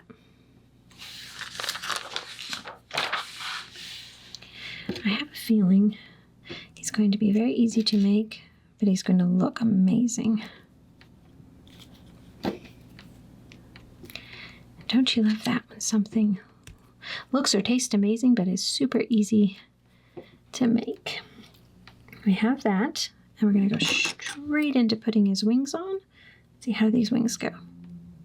Now, they go on this bottom one. They have 2 places you could technically hook them in, but we're going to put them on the bottom one. Like that. Push that piece through. That was more difficult than I thought it should be. And then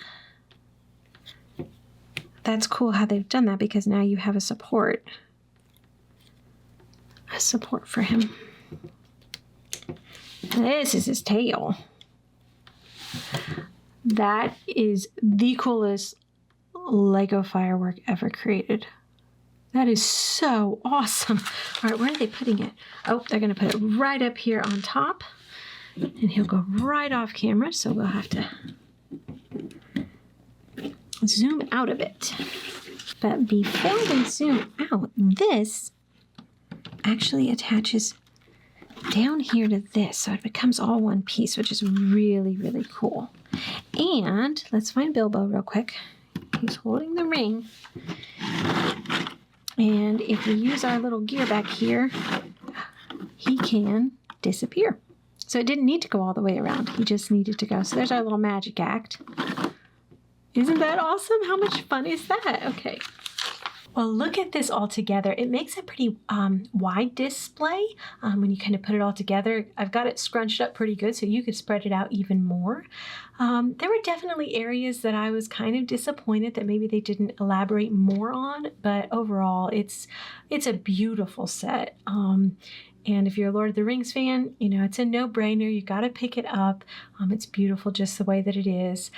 So thank you for building or watching along with me, and I will see you again very soon.